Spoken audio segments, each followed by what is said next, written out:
One of the most profound movements and one of the first real social movement in American history was all about slavery, and that's labor.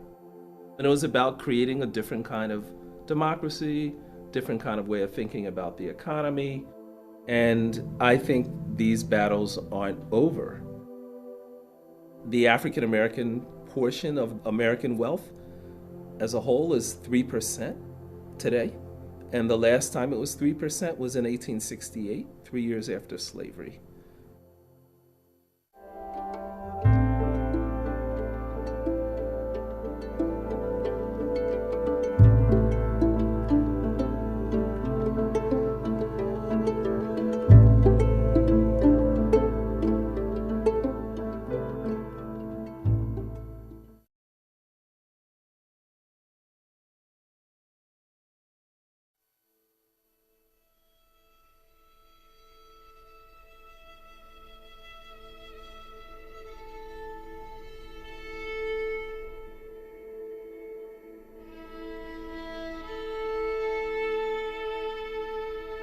African Americans going back to before the Civil War, and the earliest African American spokespersons and writers and leaders like Frederick Douglass and others argued that the fundamental feature of the American economy was dehumanization.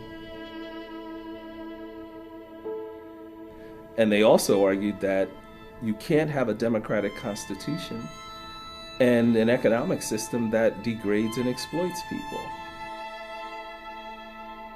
Many of the radical Republicans who fought for the Civil War and in the Civil War believed the same thing.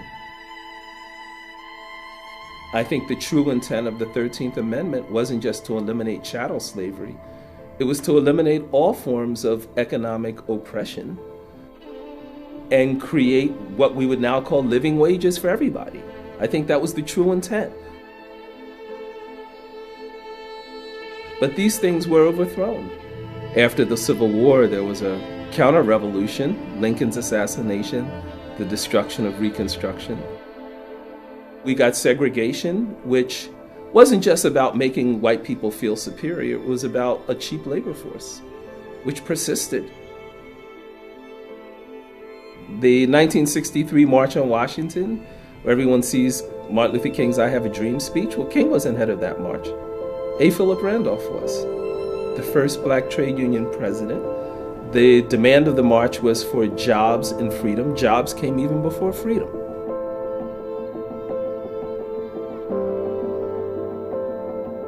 That sort of dream of a new kind of economy was tightly connected with thinking about voting rights and a new kind of politics.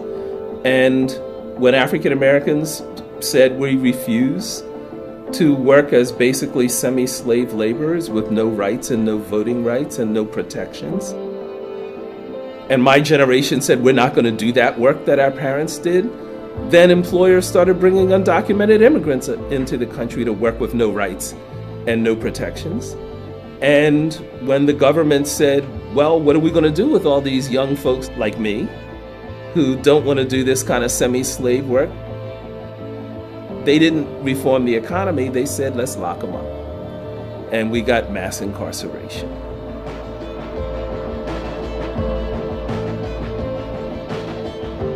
And so I think all of these things are related to our history. All of these things are part of the challenge of changing the system. And the system connects these things.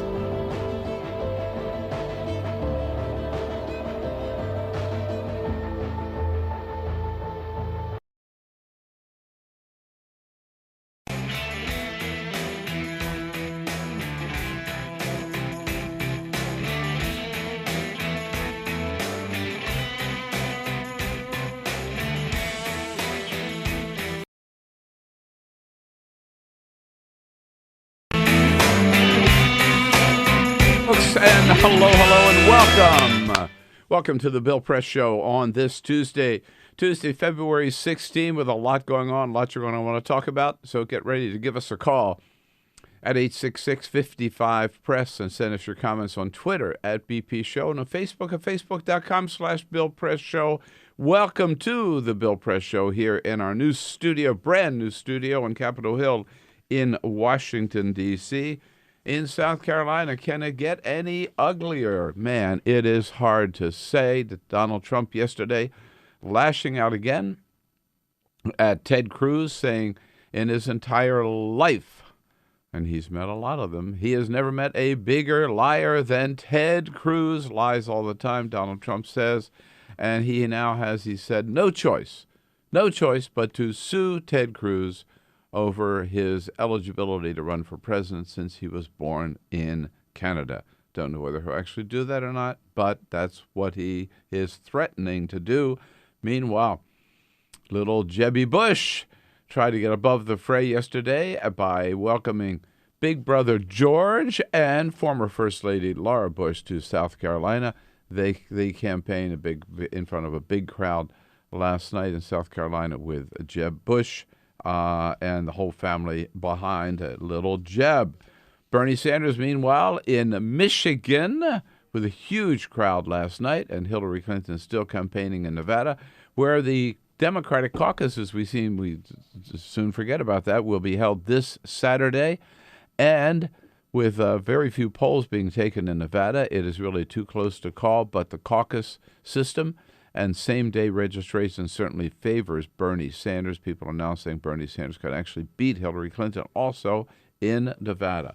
Again, so much to talk about. Give us a call, 866-55-PRESS, and thank you for being with us. This is the Bill Press Show.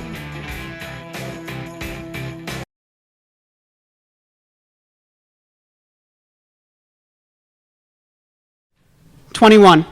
My father is run over by a car. He's passed out in the road with a blood alcohol content 4 times the legal limit. I do not cry. 4 months later, the nurses lose his pulse, and I wonder whose life flashed before his eyes. Rewinding VHS tapes, old home videos. 20. 19. I haven't brought a friend home in 4 years. 18. My mother sips the word divorce. Her mouth curls at the taste like it burns going down. 17. I start doing homework at Starbucks.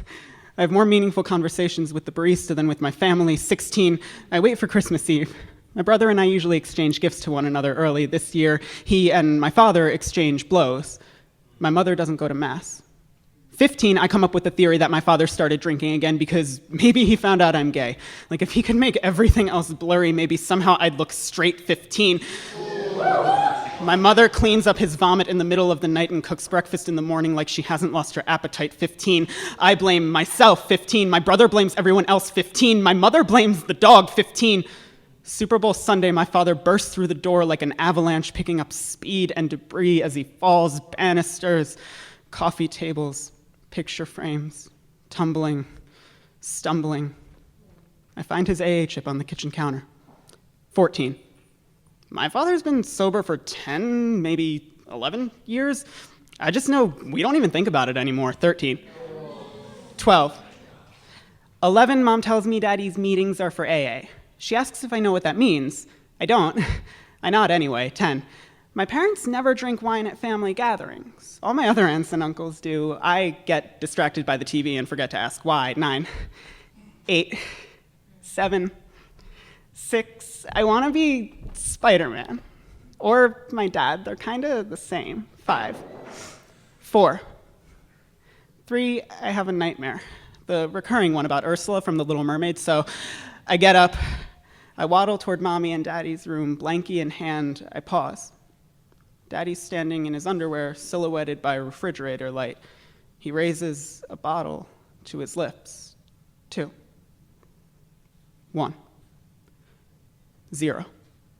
When my mother was pregnant with me, I wonder if she hoped, as so many mothers do, that her baby boy would grow up to be just like his father.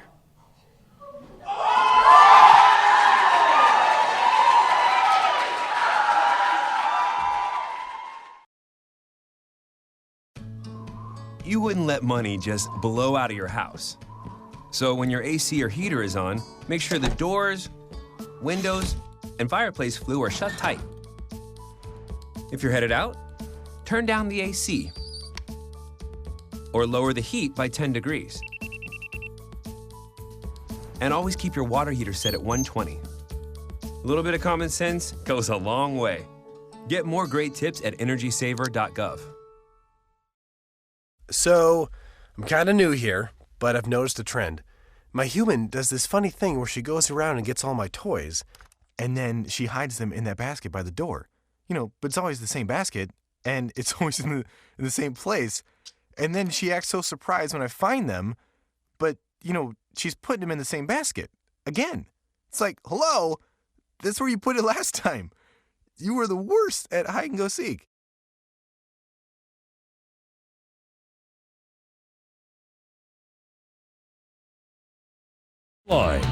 This is the Bill Press Show. He's back. George W. back on the campaign trail. Oh, it was so good to see him. We miss him. Hello, everybody. What do you say? Hasn't been the same since W went back to the ranch. Yep. Tuesday, February 16. Mark it down. Here we go. The Bill Press Show. For the next 3 hours, we are going to be bringing you all the news of the day. We'll tell you what's going on. We'll tell you what we think about it all. In the Republican contest for president, on the Democratic side, all the hullabaloo about whether or not President Obama should name a replacement for Justice Scalia. All the news of the day, ready to get your comments as well after we tell you what's going on at 866-55-PRESS. That's our toll-free number. And you can send us your comments on Twitter at BP Show and on Facebook at facebook.com/BillPressShow. It's a mess here in Washington today. The snow stopped, and then a little bit of rain, and then it froze, and it is like walking. I mean, ice everywhere. Treacherous walking today. There are going to be a lot of people who take some bad falls. None of us did. We made it in, fortunately. Be careful out there, barely. Man. Yeah, I'm telling you. Peter Ogburn and Jamie Benson. Hello, Bill. Good morning. Survived intact. Barely. Yep. Well, no one has admitted falling in. That's true. One of us may have. Yeah. Who is that? Who would that be? I'm not saying anything. I'm just... I'm not saying anything as he dusts himself off. Right. Yeah. No. I came damn close to falling. I did too. I walked right. I walked out in the street, walked right down the middle of the street. Right. That was. The streets were clear. Sidewalks were treacherous. There's a back alleyway that Sip and I walk through because as we park in the garage, then we walk back there, and it was so iced over that you just sort of have to direct yourself and aim yourself down the center of the alley and just sort of push off and glide down. It's so scary. Yeah, or take little baby steps. Right? Yeah. You look like a crazy person. Ray Rogers made it in as well. Ready to take your calls at 866-55-PRESS. So keep her busy, and Cyprian Bolding here. I think before any of us, anyhow. I think he wins. Getting the lights on our new studio. Hope you appreciate our brand new studio here on Capitol Hill. It's the same old studio, but it's just got a whole new look. You know what I was thinking? I think we should name the studio. Oh, sure. That's not a bad idea. I mean, I hear every once in a while on the radio people say we're coming to you live from the glassed-in... The glass-enclosed nerve center? Yeah, the glass-enclosed a local center. Situation room. Right. The situation room is another, where they get a... well, that's right. So, I don't know. What do you think? We could name it after somebody, right? We should think about that. We should take suggestions on Twitter at BP The Show. champagne room. The champagne room. As long as we can christen it with champagne. Can we do that, Bill? We could. Champagne fine. room. Or the Prosecco room. Yeah, sure. Right. Or name it after. It could be. We should take suggestions. Go ahead. What do you have? I'm gonna have to pray on this. How one. about the Antonin Scalia? Oh dear. Memorial. I have an idea. We beat Casablanca. Es su Casablanca. Casablanca. The Casablanca. That's it. It's more of an eggshell, but it's close to Blanca. Welcome to the Casablanca. I don't think we want to name the studio after George W. Bush. But anyhow, we should. We'll take suggestions on that, too. I think we Oh, should. man. Yeah, I think we should have a. Bring it. we should. I'll tell you one thing. It is getting dirtier and dirtier every day down in South Carolina, man. Something about the water in South Carolina, I guess, that drives these Republicans just to get really, really ugly. We know Donald Trump calling Ted Cruz the biggest liar that he ever met in his entire life. And, you know, in his business, in his life, Donald Trump has met some liars. Yeah, yeah. Yeah, right. But Ted Cruz, he says, is the biggest liar of all. He's not real fond of Marco Rubio. He doesn't think Marco Rubio could do the job of standing up to foreign leaders because he sweats too much. I thought he just came out of a swimming pool. He was soaking. I looked. I said, wow. I said, are you okay? No, when we get in with Putin, we need people that don't sweat. Let me tell you. The best part about Trump when he speaks about his competitors is how he acts like he genuinely cares about them, right? Which we all know is total BS. Yeah. I said, Marco, wow. Marco, I said, wow. Are you okay? Are you baby? okay? Are you okay, baby? Yeah, right. Yeah. Well, we get it with Putin. We need people who don't sweat. I said, wow. Wow, I love that. Yeah, okay. Lots going on Tuesday. Well, we hope Arthur Delaney and Igor Volsky are going to make it in. And Jordan Fabian from the Hill. It's this way. It's icy and it's all dicey. So they're the guests we expect today. We'll see what happens. And yes, big question about the next justice of the Supreme Court. But first, This is the Full Court Press. Just a couple of other stories making news. You know, gas has gotten cheap out there, but you never expect it to be this cheap, as people found out in Toledo, Ohio, as a gas station had a computer malfunction that dropped their prices extremely low. Across the street, a competitor saw the gas prices go down, and it was war. The two of them tried to outbid each other all day long until finally one person filled up their tank for 26 cents. Just pennies. Pennies is what they were charging for gas. The average price of gas is $1.55 in Toledo, Ohio. But like I said, a man by the name of Taylor Klein, filled up his empty tank for 26 cents. It was about 3 hours of extremely low prices in the back and forth before they went back to normal. So if you got lucky in Toledo, Ohio, a quarter will get you a full tank of gas. is it too late to get there? It's too late to get there. I'm sorry. So, speaking of turf war, by the way, New England is going to be the site of the Great Donut War, as we found out yesterday.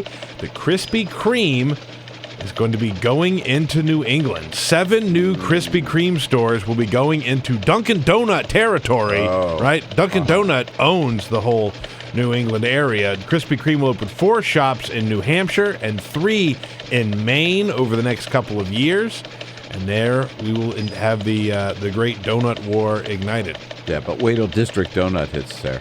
That's a good point. Look, Might have to change the name, but real talk, Krispy Kreme makes far better donuts yes, than Dunkin' Donuts. But By Dunkin' a Donuts mile. don't encroach on that territory. I'm a Dunkin' guy till I die. All right, you could be a Dunkin' guy. I'm just saying, Krispy Kreme makes better donuts. They are, yeah, I mean, I stay away from both of them. But Yeah, you're probably not wrong, right? Yeah, but if you're gonna go and get a hot Krispy Kreme donut, there's nothing like it. And how about this? We go to Cuba, where the Obama administration has approved the first U.S. factory in Cuba in more than half a century. This is a 2-man company from Alabama who wanted to build a plant in Cuba to assemble small tractors for sale to private farmers in Cuba. So, you talk about all this business we want to open up with Cuba. Here's a great example. Like I said, it's a 2-man company, and they build tractors. They say that they're planning on building about 1,000 small tractors a year and sell back to the people of Cuba. So, we're doing business in Cuba, man. yeah, no, I like that. Uh-oh. Well, I prefer it if they made the tractors here and sold them in Cuba. Yeah, but, sure. Sure. American jobs, keep the jobs in. But we're going to annex Cuba pretty soon anyhow. So That'll be the... 51st state. Yeah. Or That sounds like something Donald Trump might do. Just declare eminent domain. Or a better idea is let's just dump Florida and take Cuba. I would do that. I love that. I would do that in a heartbeat. Replace it. I would do that mean? in a heartbeat. Right. Yeah, give Florida back to Spain. Right. We stole it from them anyhow. Right? That's right. So, right. Okay, there. We fixed that. Solved. Next. Any other world problems we can solve here? No. Okay, you got it. Yes, indeed. Can you? I mean, you know what is really disgusting? It's disgusting to watch these Republicans just defy the Constitution, trash the Constitution, and do it all in the name of good government. I mean, starting with Mitch McConnell. All right, so we talked a little bit about this yesterday, but I want to get back into it today with a very specific question for you. And the question is, I'll give you the question first, then we'll get back up. The question is, which do you think we are going to see first? And we talked about this question last night on CNN with Don Lemon. Do you think we're going to see, a new president first? Or a new Supreme Court justice first? Now, you know what we should see, of course, is a new Supreme Court justice, because that's what the Constitution calls for. So, you know, with the death of Antonin Scalia, I mean, his body was still warm when Mitch McConnell declared right away, the president might as well save his energy and time, because no matter whom he appoints, we will not let him have another appointment to a nominee to the Supreme Court. We will block anybody. We won't even have he nominates. We won't even have a vote on anybody he nominates, because we think that should be the job of the next president and not the job of this lame duck president in his final year, which is an outrageous statement when you think of it. For many reasons. Number one, as we discussed again a little bit yesterday, you know, if it were the other way around, you know damn well if a Republican were in the White House, Mitch McConnell would say, please, give us a nominee, right? Wow, we'll expedite it, because we can't have the court go even a week without 9 justices, or not even a month. But now he's saying we could wait longer than a year, and we should. And again, that's not what the Constitution says. The Constitution says it's the president's duty to nominate. It's the Senate's duty to consider. They don't have to vote yes. They could vote no. The Senate has done that. But the process has to go forward. Yes, even in an election year, as happened under Ronald Reagan, when President Reagan appointed Justice Anthony Kennedy from Sacramento, and the Senate confirmed him, and Mitch McConnell, yes, in an election year, voted for that new Supreme Court justice nominee. So all that we're hearing from the Republicans, by the way, every single one of the Republican candidates for president yesterday said they go along with Mitch McConnell. They actually said that in the debate Saturday night. They all say no nominee. And here's what surprised me is, you know, there are like 5 or 6, I think, Republican senators up for re-election this year in states that President Obama won in 2008. So these are like blue or purple states. Tim Toomey from Pennsylvania. Ron Johnson from Wisconsin, Mark Kirk from Illinois. You could add to that Kelly Ayotte from New Hampshire, although President Obama, I don't think, carried New Hampshire. But they all came out and said they'd go along with Mitch McConnell too. They will not vote for a nominee. You know what? I think this is going to backfire on them. And that's why I ask you the question. Do you think we'll see first a new president, meaning Republicans will hold fast, or a new Supreme Court justice? Last night on CNN, there were 4 people ahead of me. Every one of the 4 said, we'll see a new president before we see a new Supreme Court justice. I disagree. I think the Republicans will have to cave. And again, what if, let's say, the Attorney General, Loretta Lynch, he names Loretta Lynch as his nominee. She was confirmed by I think she got about 65 votes or something in the Senate. So it was just confirmed. Tough prosecutor. First African-American woman ever nominated to the Supreme Court. Do you think Republicans, especially those running for re-election, are going to want to spend the next 8 or 9 months beating up on a qualified Attorney General of the United States and the first African-American woman ever nominated? That they just said was qualified They enough? just said was qualified? They'd be nuts to do that. And I think some of these senators are going to start saying, hey, Mitch, you're putting us out here on a limb, baby. We don't like this. Let's at least have a vote. You hit on an interesting point there, because this is not all about a presidential election this year. Some of these senators are going to have to run and defend their job and defend their record and say, I worked as hard as I could to do work in Washington. And if they have to spend from now until Election Day stopping and preventing a Supreme Court justice from going on the bench, that's going to be hard to defend. It's going to be very hard to defend. And by the way, of course, they don't do anything anyhow. But there's that. And the other thing that I don't think they're thinking through. Okay, we'll wait for the next president. Yeah, you know what? With Bernie or Hillary, they could get a lot worse than they're going to get under Obama. Oh, yeah. I mean, if they think whoever Obama names is going to be maybe too moderate, right? Hillary and Bernie could come along, right, and nominate some way out. Hell, Bernie could put me on the court. Oh, God.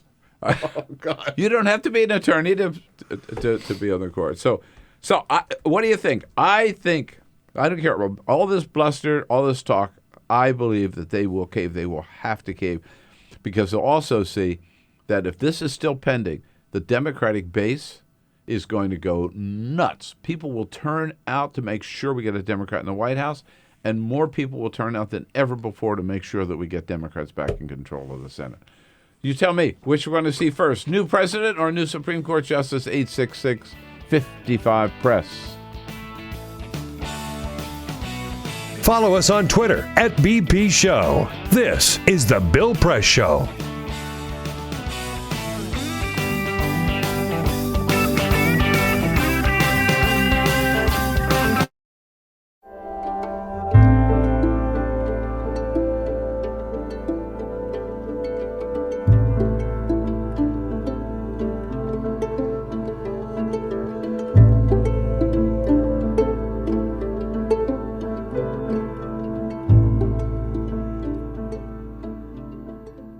Today, in this country, we are having a conversation about police violence, the killing of black men, and what all that means.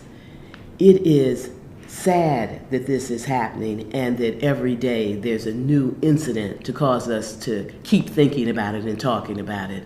But it is extraordinary that the American people are having to deal with this every day, whether you're watching CNN or MSNBC, Fox, or ABC News.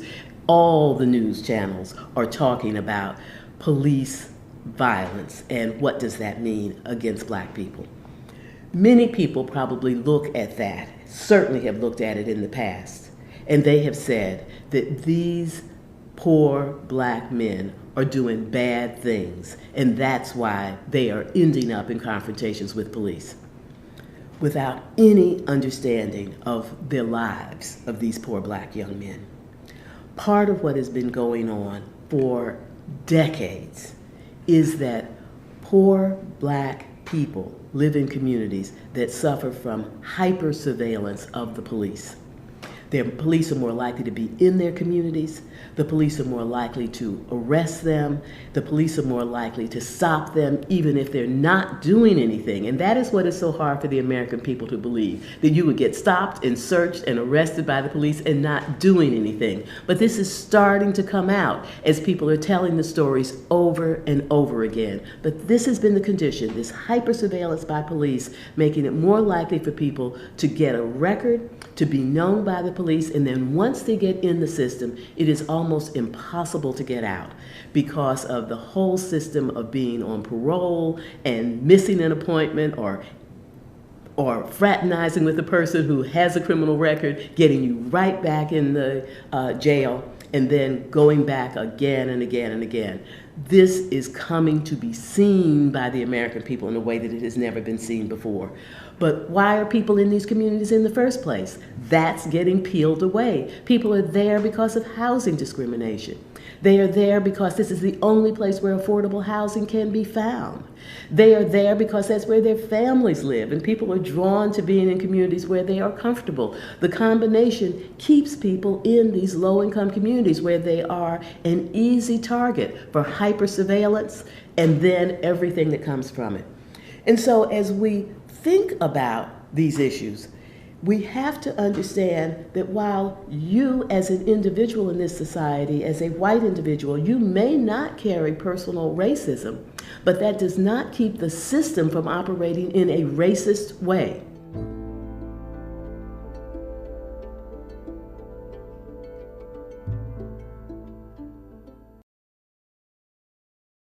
I grew up in the housing projects of Cleveland.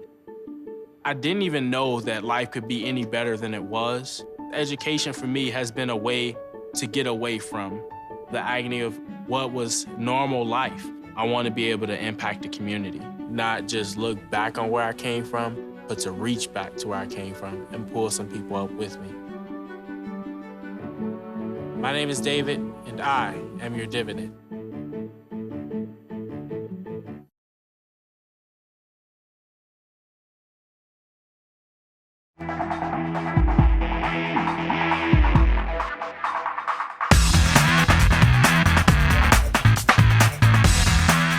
This is the Bill Press Show.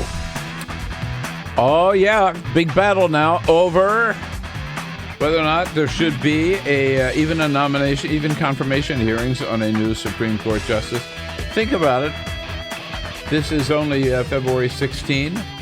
The new president will not be sworn in until January 17, 2017. There are issues in front of the Supreme Court: affirmative action, immigration reform, abortion, among other issues. And Republicans say, no, it's not important. Yeah, let's just shut down the judicial branch for a whole year, right? Well, maybe you understand because they've shut down. They don't do anything. They don't want the judicial branch to do anything either. What do you say?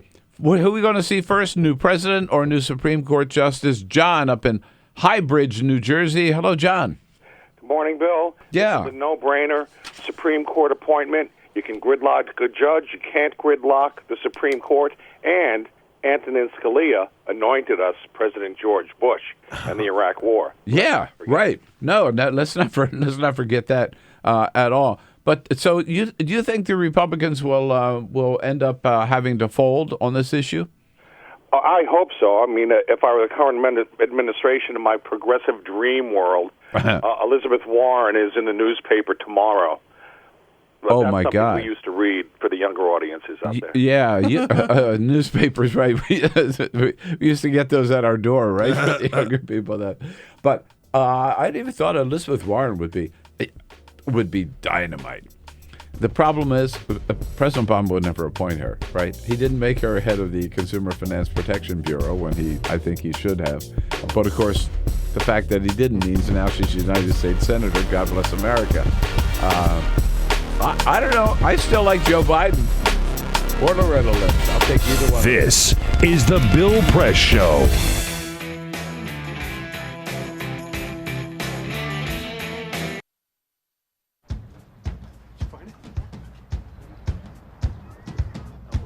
You taught him how to hit a baseball. Just like that. Say hi. How to hit a receiver.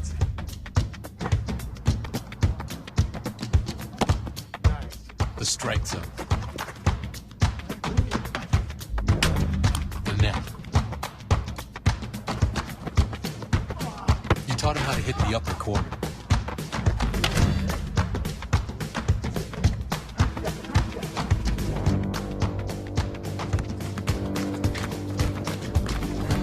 You even taught him how to hit the open man. But how much time have you spent teaching him what not to hit?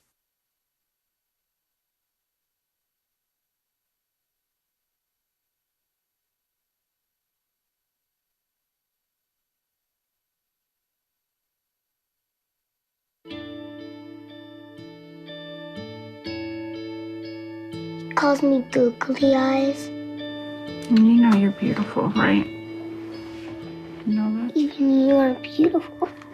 I got bullied for wearing glasses. Share if you're against bullying. We put it out there, just took off. 3 million people have shared this post. Don't let bullies get you down. I stand with you. The whole family's wearing glasses. I wear glasses and I'm proud. I even have the army on my team. All the kind comments brought my child joy. I don't feel thank you is enough. Next.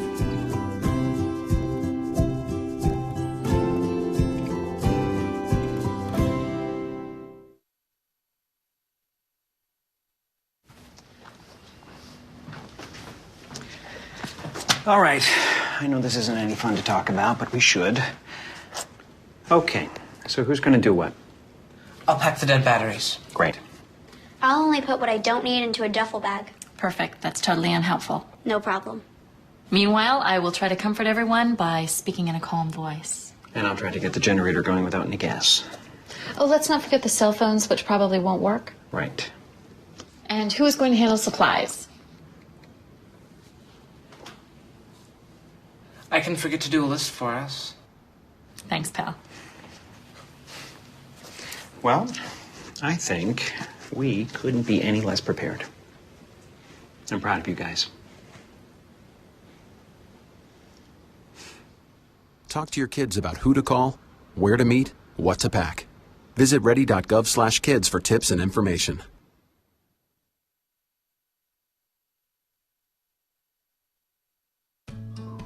You wouldn't let money just blow out of your house.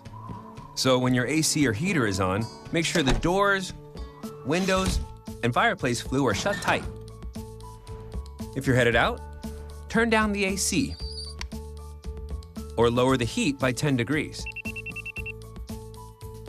And always keep your water heater set at 120.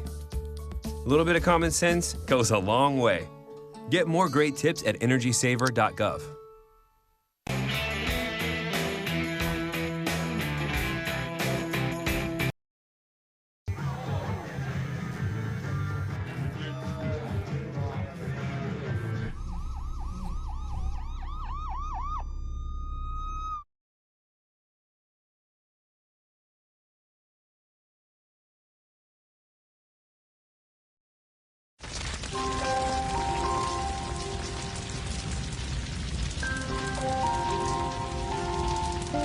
A single ember that escapes from a wildfire can travel more than a mile. That single ember can ignite and destroy your home or even your community. You can't control where the ember will land, only what happens when it does. Get Fire Adapted now at fireadapted.org. Columbine, Virginia Tech, Tucson, Aurora, Fort Hood, Oak Creek, Newtown, Newtown, Newtown.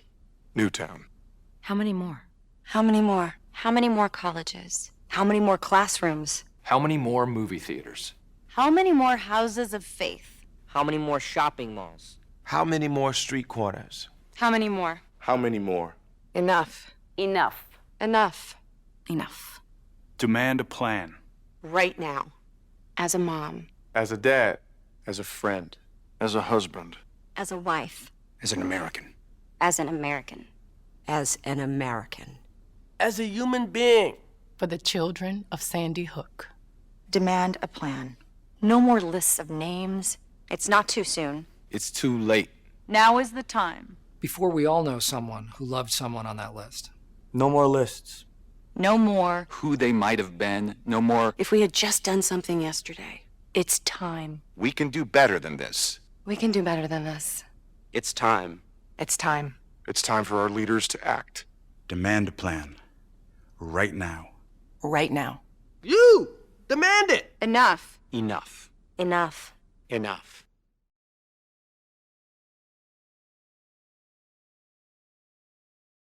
the Constitution is pretty clear. Where there's a vacancy, the president nominates. The Supreme Court considers that nomination and either votes yes or no. Thumbs up or thumbs down. That's the way it ought to happen.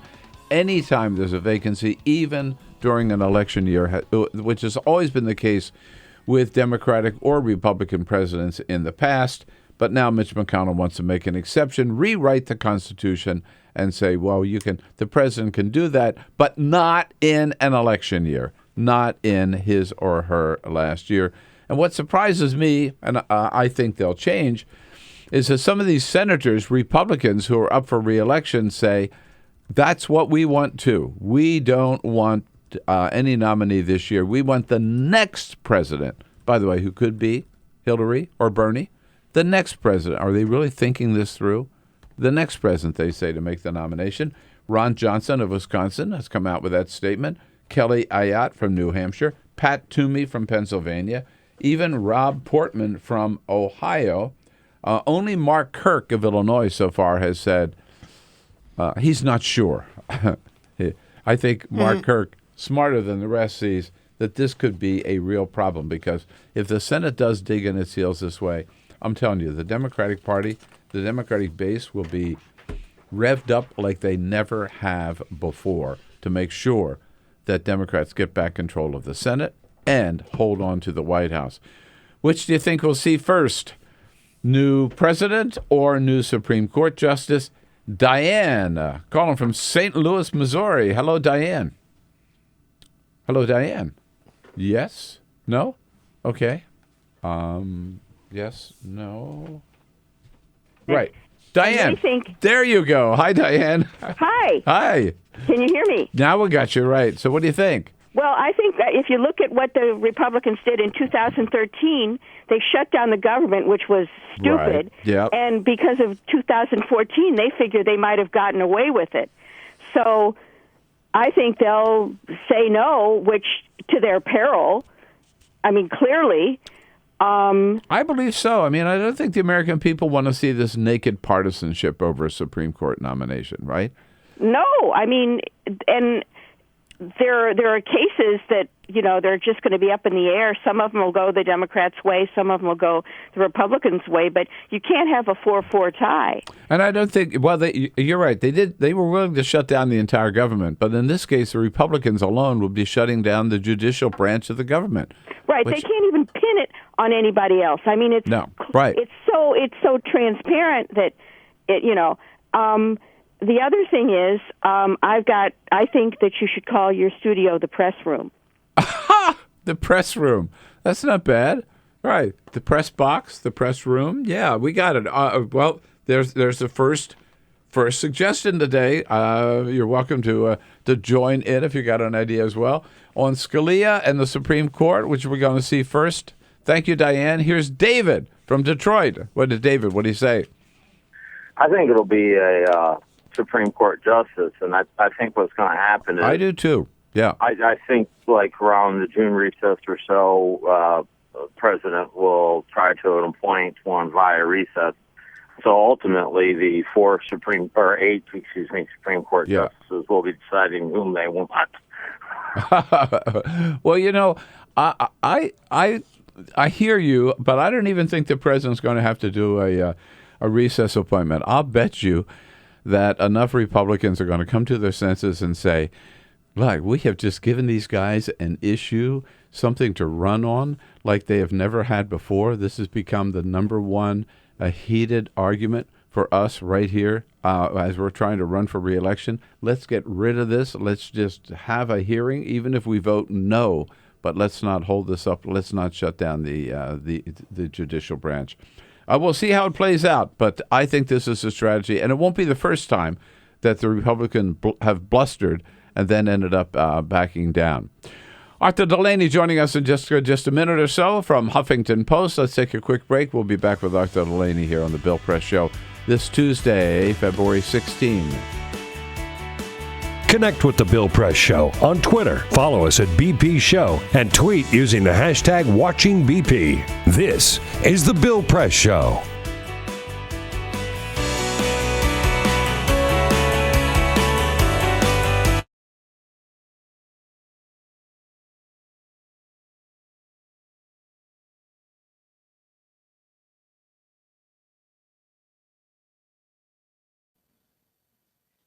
letter to the girl I used to be. Dear Emily, every time I watch baseball, a voice I no longer recognize whispers, Ethan, do you remember? When you were going to be the first girl to play in the Major League Seattle Mariners rally cap. But to be honest, Emily, I don't. Dad told me that like it was someone else's bedtime story. But I do know you had that drive. Didn't let anyone tell you to wear shorts above your knees. Didn't care if boys thought your hair fell on your shoulders just right, but with girls, sleepovers meant the space between your shoulder and hers was a 6-inch fatal territory. The year you turned 11 was the first time you said out loud that you didn't want to live anymore. In therapy, you said you wouldn't make it to 21. On my 21st birthday, I thought about you. You were right. At 19, you started to fade. I tried to cross you out like a line in my memoir I wished I could erase completely. And maybe I'm misunderstanding the definition of death, but even though parts of you still exist, you are not here. Most of my friends have never heard your name until now. I've been trying to write this letter for 6 months. I still can't decide if it should be an apology or not. But now you will never hear Emily Smith announced at a college graduation. Get married. Give birth. When the prescribed testosterone started taking effect, my body stopped producing the potential for new life every month. I thought about your children, how I wanted them too.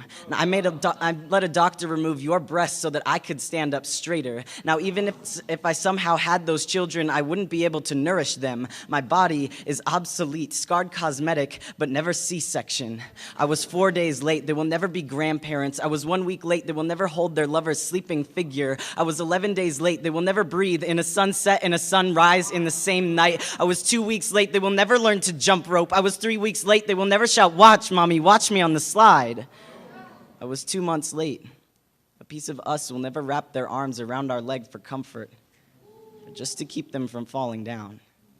And I am sorry that this process is so slow, and all you can do is wonder if you ever had a place. You did. You still do. Don't forget that. Yours, Ethan. P.S. I never hated you.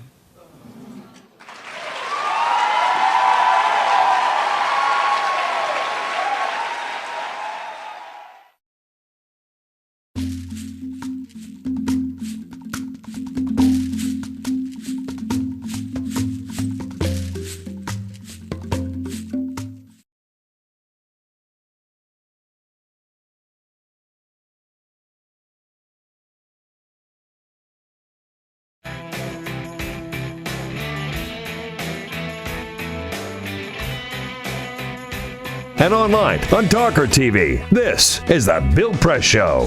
Hey, here we go now, 17 minutes before the top of the hour on a Tuesday. And you know, even if because of the ice he got here a little bit late, we couldn't go through a Tuesday without talking to Arthur Delaney from Huffington Post. Wouldn't be the same. Hello, Arthur. Thanks for making it in. Good morning. It's a little treacherous out there, huh?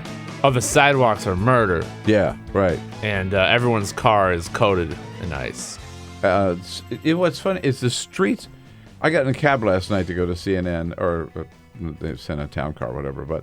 And the driver told me, he said, "Well, the streets are pretty good," but he said, "I just what he was on, I forget what avenue," and he said, and he was just going along. He said about 15 miles an hour, and suddenly the car did a complete 180. Oh my God, 360, just all the way around. I thought, man, don't do that while I'm in here. Be safe out there, America. He said, fortunately, there were no other cars around. It could have been. Yeah, fortunately. Yeah. Anyhow, what do you think about this Supreme Court flap, Arthur? Mitch McConnell saying, "Mr. President, don't even waste your time making a nominee." I find that so weird because you're Mitch McConnell. You can still say no. The whole idea that President Obama should not even nominate somebody really seems to stab at his legitimacy as a president, and I just find it strange. Once again, right? Yeah. Now this comes after Senate Republicans have obstructed an historical number of judicial nominations. So this is something they've been doing, and now it's going to come to a head. But the idea that the president should not even nominate somebody, I think, is strange. because your Republicans are in charge. They can say no. Right. They can refuse to give their consent. That's in the Constitution. Sure. Yeah, and in a sense, when they are doing their duty. We may disagree with how they carry out their duty, but the president's duty is to nominate, and the Senate's duty is to consider and to vote up or down. Yeah, I just don't even understand the politics of saying, don't even do it. Don't you dare. Just say no. What I believe, too, is that, as we were just talking, this is going to come back to bite them in the butt because all these, if this happens and we go like 9 months, right, where, by the way, President Obama is going to nominate somebody. Of course he is. Yeah, and he should. Why'd you tell him not to? Yeah, He's not going to listen to you. Yeah. So somebody's going to be out there. And if that person is just hanging out there, the Democrats are going to be out not only in the presidential contest to make sure we hold on to the White House, right, but also in every one of those Senate races, which might not have gotten so much attention because control of the Senate is going to determine whether that person gets on the court. So I think these tolerant Republicans, like so-called moderate Republicans, Mark Kirk in Illinois, Rob Portman in Ohio, Tim Toomey in Pennsylvania, Pat Toomey in Pennsylvania, are all going to be saying, hey, wait a minute, you're hanging us out to dry, right? They've already said They no. said now they're going to go along with McConnell, but I bet you the pressure, they'll change. But people are saying, well, this could flip the Senate, but the reality is the Senate could have been flipping anyway because of the number of seats Republicans are defending.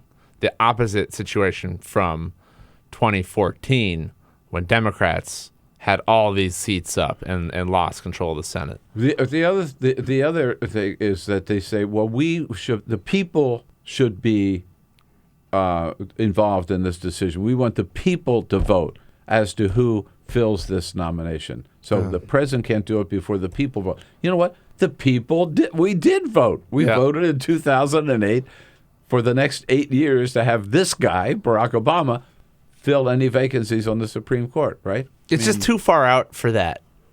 I know that there is some custom of a president maybe not nominating someone when they're about to leave office. Maybe in December. But none of this stuff is written down somewhere. No, it's not in the Constitution. No. It's his job to nominate someone. So that's what he's going to do, and it's their job to say yes or no. So they can do that. All right. So, hey, Jamie, do we have that clip from Bernie Sanders last night in Michigan when he talked about rebuilding Flint? If we can rebuild villages in Iraq and Afghanistan, we can damn well rebuild Flint, Michigan.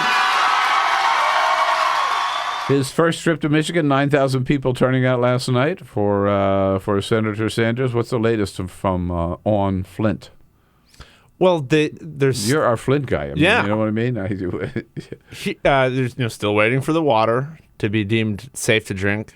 So it's still not. They had a boil water advisory last week because a water main break caused pressure to drop, and there were bacteria in the water. So previously you could use it to wash a vegetable, but you couldn't drink it. But under this advisory, you couldn't even brush your teeth with this water. Oh, Lord, it's getting worse. It got worse. So rebuilding Flint, the Senate Democrats want almost they want $500 million for fixing their water infrastructure, digging up the lead pipes.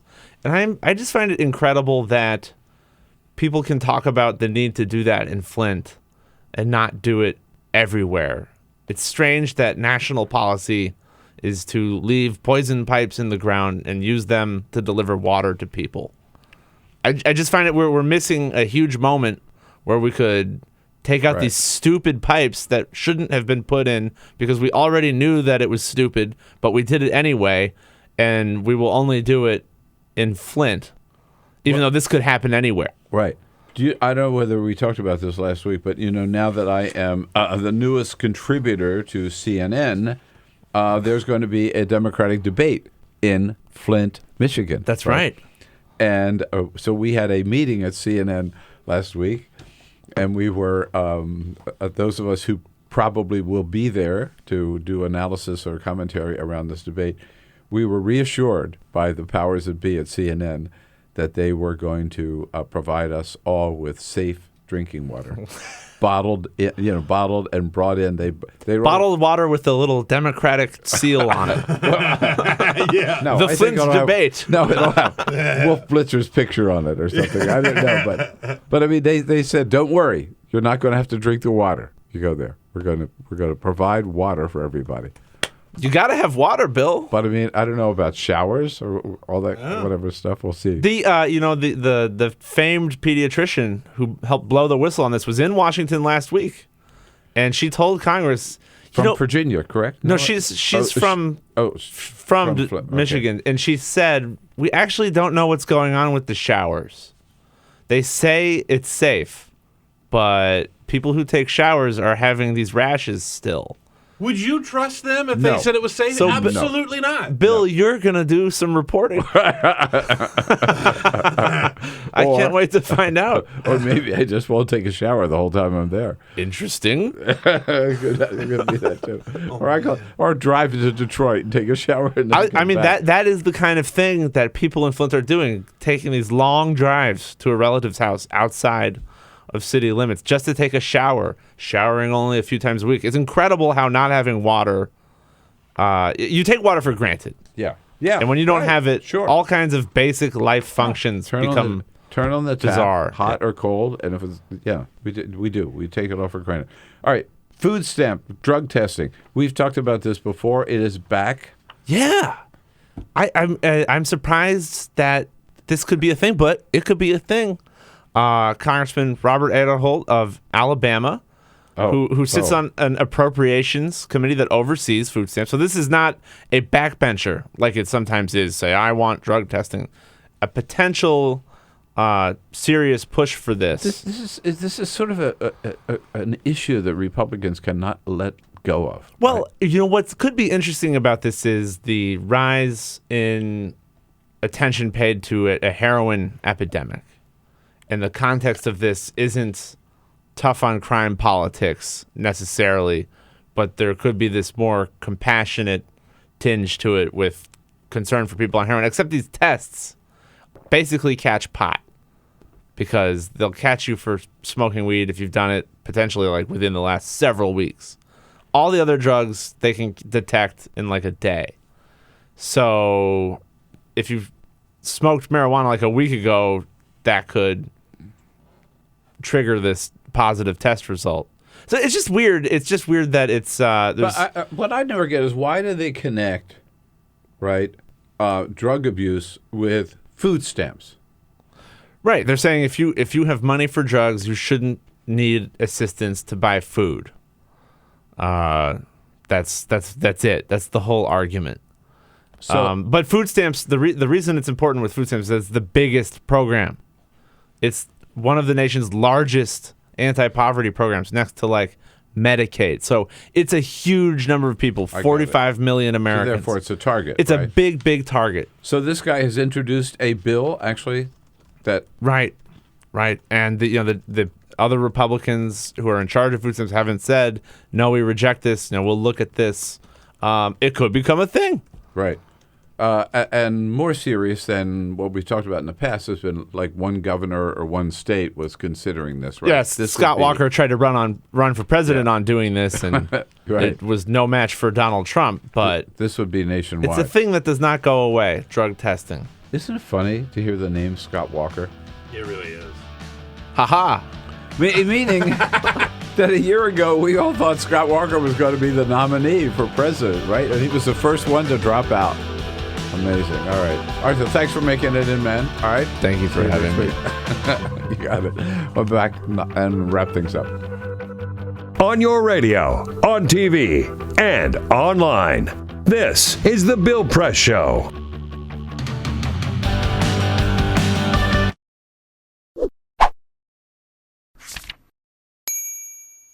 So you're drowning in student debt, and it looks like there's no way out. Have you considered bankruptcy? Of course not. It's a dirty word, and everything you've heard says students can't file anyway. It didn't start that way. Bankruptcy laws were enacted in the 19th century to give people a fresh start. But not all debt is created equal. Take this, for example. We have you, your buddy Carlos, and your grandma Lucy. Carlos got laid off. His credit card debt was too much to handle, so he filed for bankruptcy. Will totally screw his credit, but at least he can start fresh, and after 10 years, his credit report should be fine. Grandma Lucy's home lost half its value.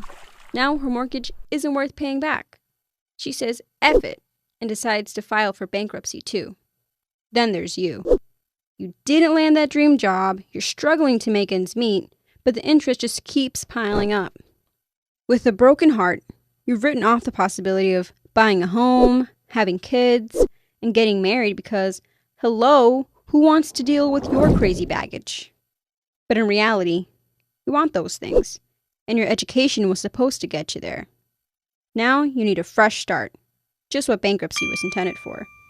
You try to file, like Carlos and Grandma Lucy, and that's when you realize it's not as easy for you as it was for them. In the 70s, Congress worried that students were using bankruptcy to abuse loan programs. That wasn't quite true. Still, over the years, Congress gradually stripped student debtors of their options. The Bankruptcy Reform Act of 1978 was even called discriminatory toward students by the chairman of the subcommittee. Student debt was singled out and lumped with criminal debts. Today, if student debtors try filing for bankruptcy anyway, they'll need to prove their debt imposes an undue hardship. But who's to say what qualifies as an undue hardship? Even some judges have said they don't get it. This lack of clarity in the law could work in your favor. A Harvard researcher discovered in 2012 that few students actually try to discharge their loans through bankruptcy. Of the students who filed for bankruptcy to settle other debts, only 0.1% try the same tactic on their school debt. The craziest part? Just under half of them got their debts fully or partially discharged. In other words, you can file for bankruptcy on your student loans. Depending on your situation, it might just be a matter of trying. At least there's that.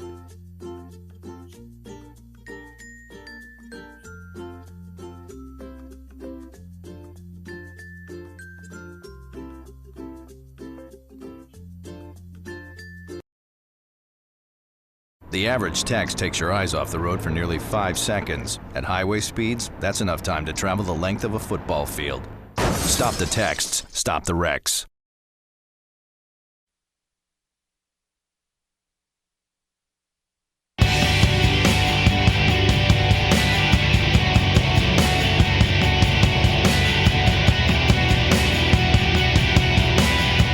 This is the Bill Press Show. Volsky from Think Progress coming up at the top of the hour, and then Jordan Fabian from The Hill. So, yesterday was President's Day. The Robb Collection, a premier private sales organization based in Pennsylvania, had an auction that they called the Mount Rushmore Collection. It was a collection of different presidential items that had been signed that were up for auction. So, a letter from Theodore Roosevelt was on the auction block for $2,800. A letter from Ronald Reagan to a campaign official that announced he would support Barry Goldwater's bid for the White House was $10,000. But the big one was Abraham Lincoln's original order for a blockade of the Confederacy, $900,000. Whoa, how about that? Big bucks, man. Abe, man. This is the Bill Press Show. All right, guys, I want to take the last part of the day to change our focus and talk a little bit about water. There's rivers, there's lakes, there's huge oceans. You get thirsty, you just go and you get some water, right? We rely on rain for our water. We even rely on snow. But what if it doesn't rain? What if it doesn't snow? We have to get the word out about water conservation. I want you to tell your parents, your friends, your neighbors, how important it is to save water. It's up to you guys to save the planet. All right?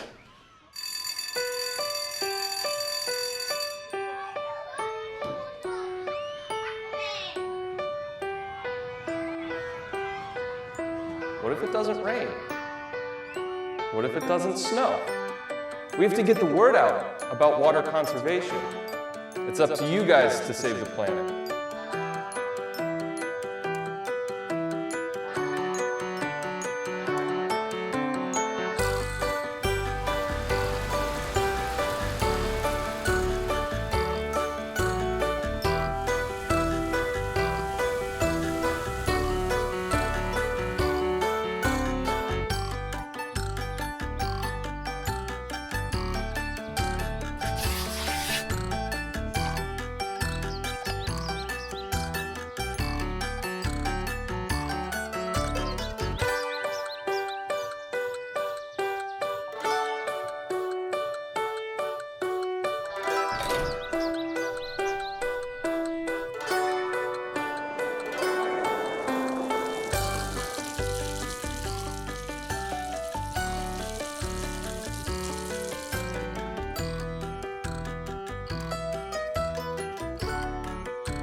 Hi, I'm Mark LaFleur, and I produced the short film you just watched called Aquaforce. California is experiencing one of the worst droughts it's ever had, and now, more than ever, it's important for everyone to do their part to help conserve water.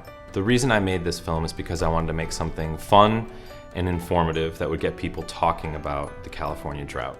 Obviously, this is an important issue because we have a limited amount of clean drinking water. I think it was very important to let people know, especially young people, that this is an important resource, maybe our most important resource, and it's something that we can't take for granted and we certainly can't waste.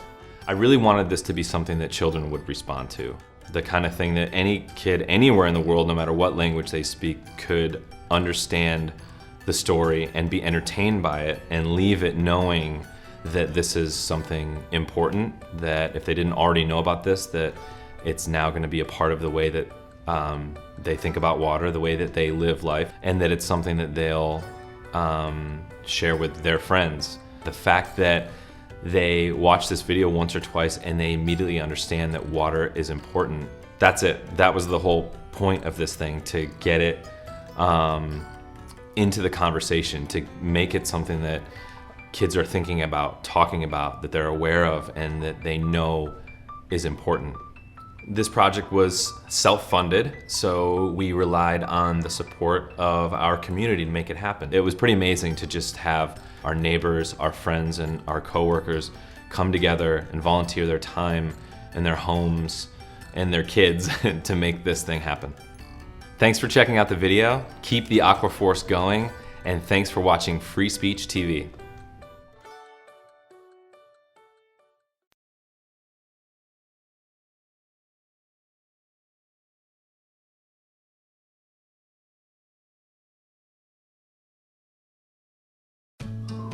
You wouldn't let money just blow out of your house. So when your AC or heater is on, make sure the doors, windows, and fireplace flue are shut tight. If you're headed out, turn down the AC or lower the heat by 10 degrees. And always keep your water heater set at 120. A little bit of common sense goes a long way. Get more great tips at energysaver.gov.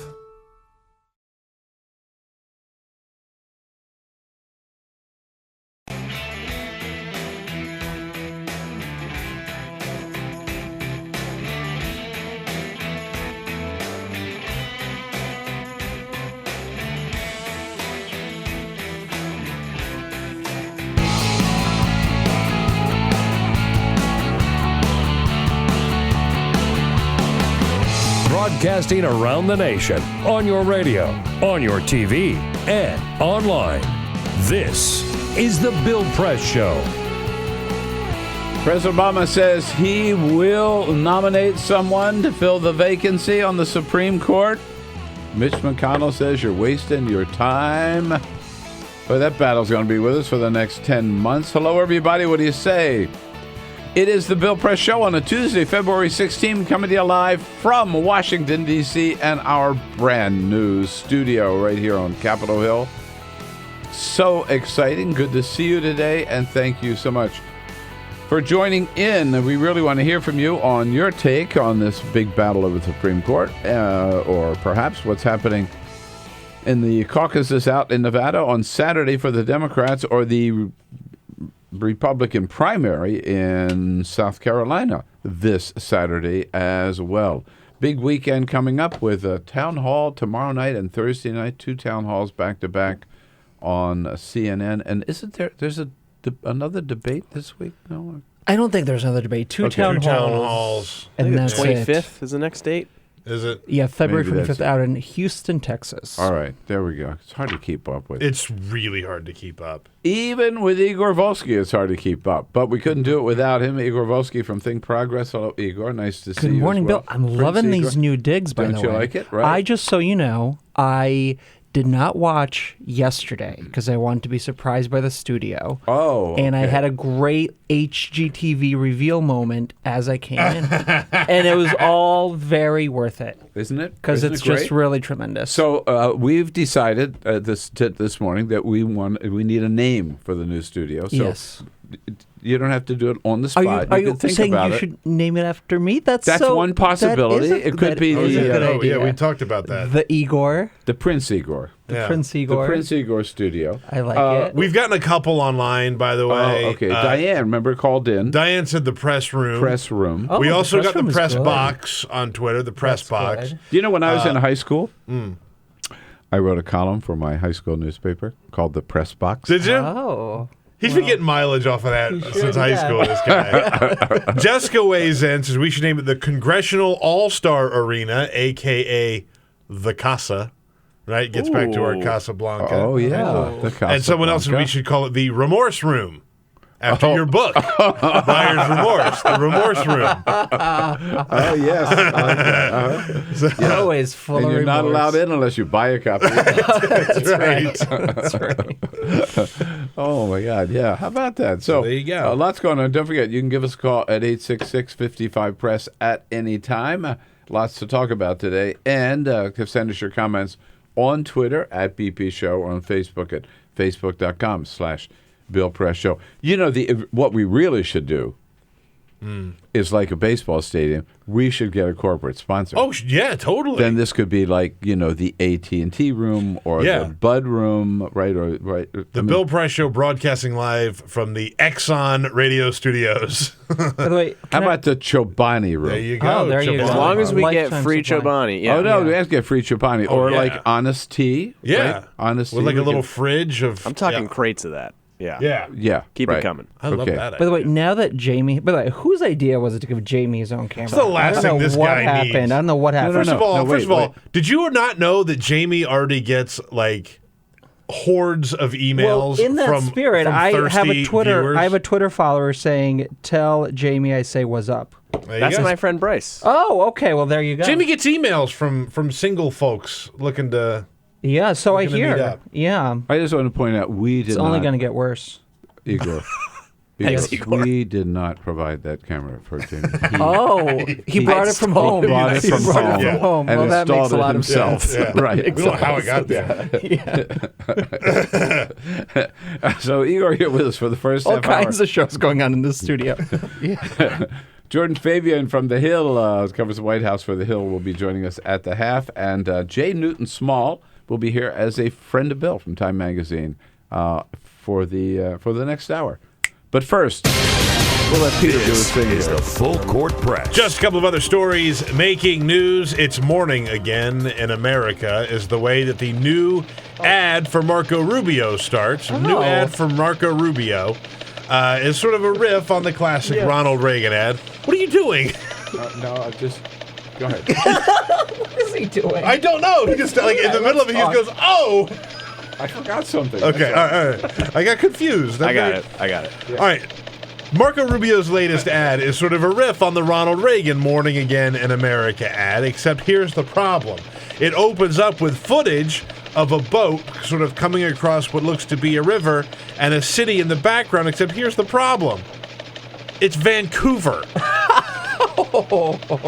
BuzzFeed took a look at the ad and found the actual spot, like the footage that they were using, and it is filmed in Vancouver Harbor. Not only is the boat that I mentioned, it has a Canadian flag flying atop it, you can also see Vancouver's Harbor Center Lookout Tower in the background of this ad. Oh, man. Maybe it's a little dig at Ted Cruz since he's from Canada, maybe, but... Very subtle. Well, look, Donald Trump had the immigration ad with the people in Morocco. This is just sort of how it... Can't even get American-made footage these days. I'm telling you, it's just everything's outsourced. So a long, long time ago, a U.S. missile was sent to Europe for training, but it was accidentally sent to Cuba, right? This has sort of been a thing for a long, long time. So Cuba has had a U.S. missile in its possession for a while now, and so yesterday we got word, or over the weekend I should say, we got word that Cuba's going to give the missile back. They've been keeping it this whole time. They haven't done anything to it. They haven't detonated it, but, I mentioned last hour we started at the first factory in Cuba. Now we're going to get our missile back. Things are just getting better and better in Cuba every day, right? Look at that. Wait, what are we going to do with it? I don't know what we're going to do. I don't know what we're going to do with it. And last night were the Grammy Awards, a huge spectacle last night. Just a couple of the winners. Album of the Year went to Taylor Swift for her album 1989. The Record of the Year was Uptown Funk with Bruno Mars and Mark Ronson.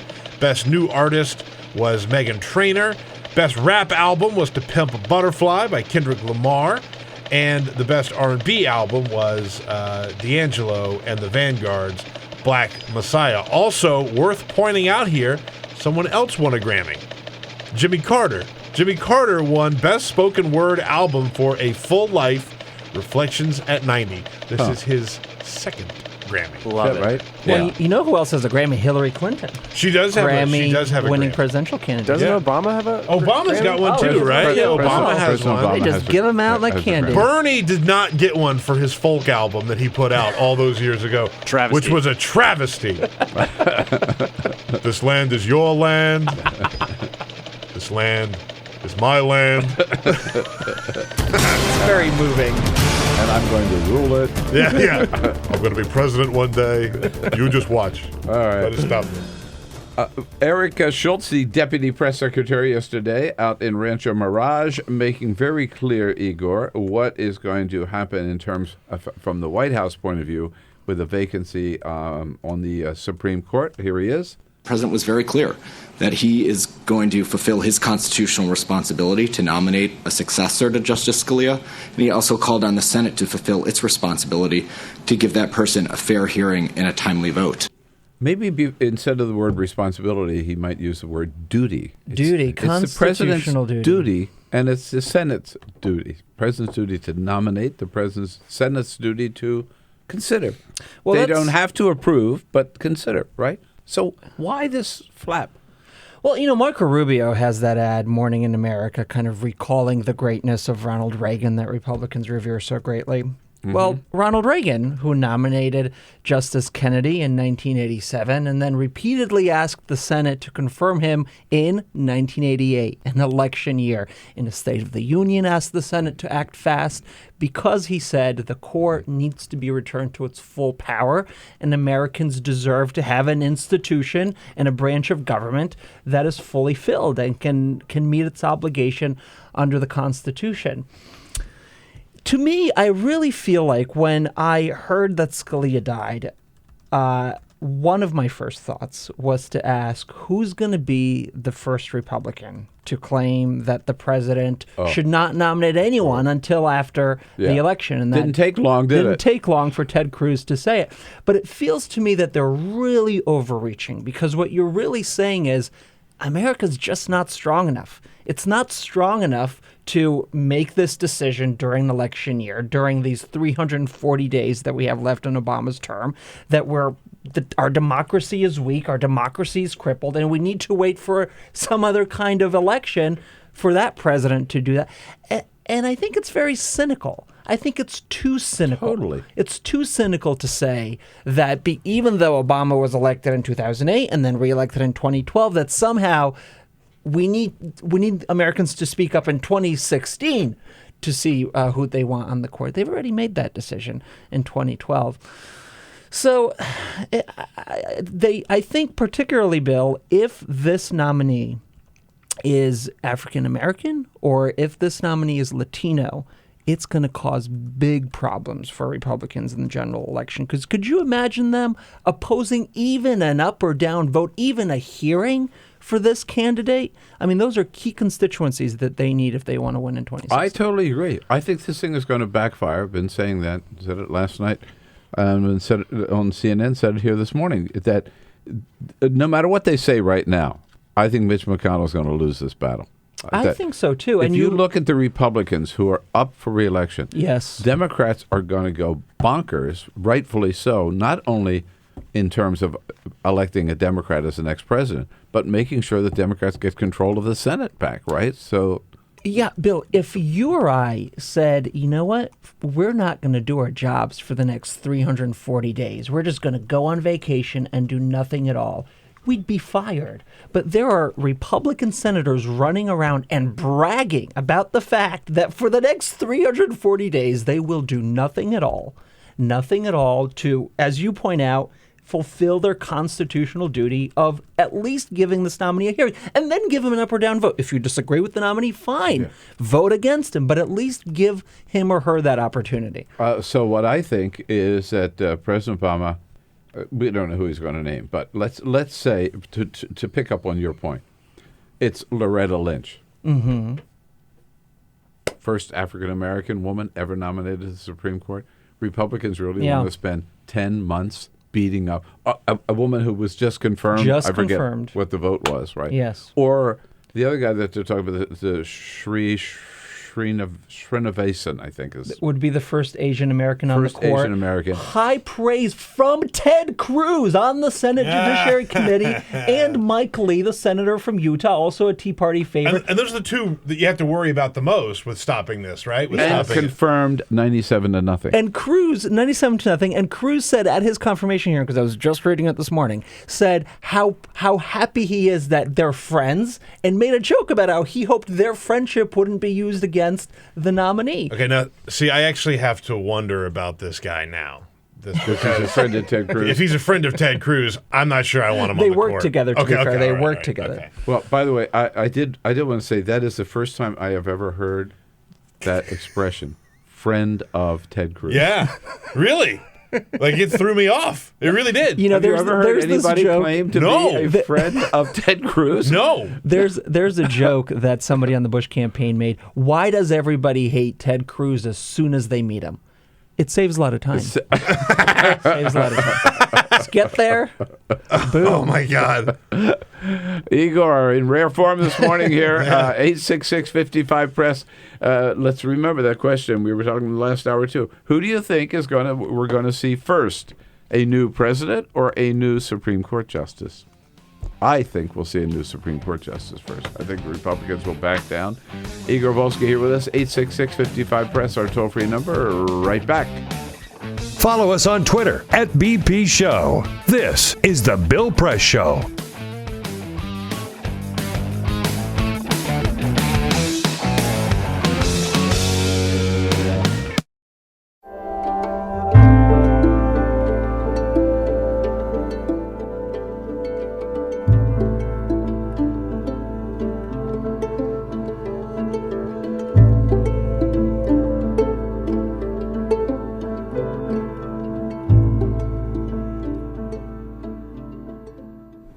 Today, in this country, we are having a conversation about police violence, the killing of black men, and what all that means. It is sad that this is happening and that every day there's a new incident to cause us to keep thinking about it and talking about it. But it is extraordinary that the American people are having to deal with this every day, whether you're watching CNN or MSNBC, Fox, or ABC News. All the news channels are talking about police violence and what does that mean against black people. Many people probably look at that, certainly have looked at it in the past, and they have said that these poor black men are doing bad things, and that's why they are ending up in confrontations with police without any understanding of their lives of these poor black young men. Part of what has been going on for decades is that poor black people live in communities that suffer from hyper surveillance of the police.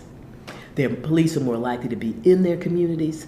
The police are more likely to arrest them. The police are more likely to stop them even if they're not doing anything. And that is what is so hard for the American people to believe, that you would get stopped and searched and arrested by the police and not doing anything. But this is starting to come out as people are telling the stories over and over again. But this has been the condition, this hyper surveillance by police, making it more likely for people to get a record, to be known by the police, and then once they get in the system, it is almost impossible to get out because of the whole system of being on parole and missing an appointment or fraternizing with a person who has a criminal record, getting you right back in the jail, and then going back again and again and again. This is coming to be seen by the American people in a way that it has never been seen before. But why are people in these communities in the first place? That's getting peeled away. People are there because of housing discrimination. They are there because this is the only place where affordable housing can be found.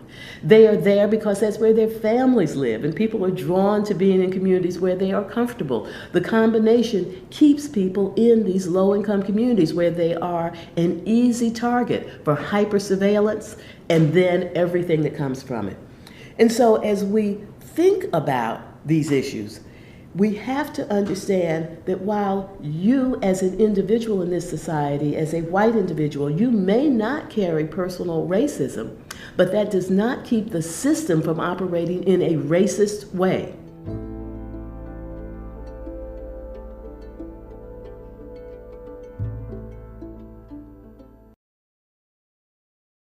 I grew up in the housing projects of Cleveland. I didn't even know that life could be any better than it was. Education for me has been a way to get away from the agony of what was normal life. I want to be able to impact the community, not just look back on where I came from, but to reach back to where I came from and pull some people up with me. My name is David, and I am your dividend.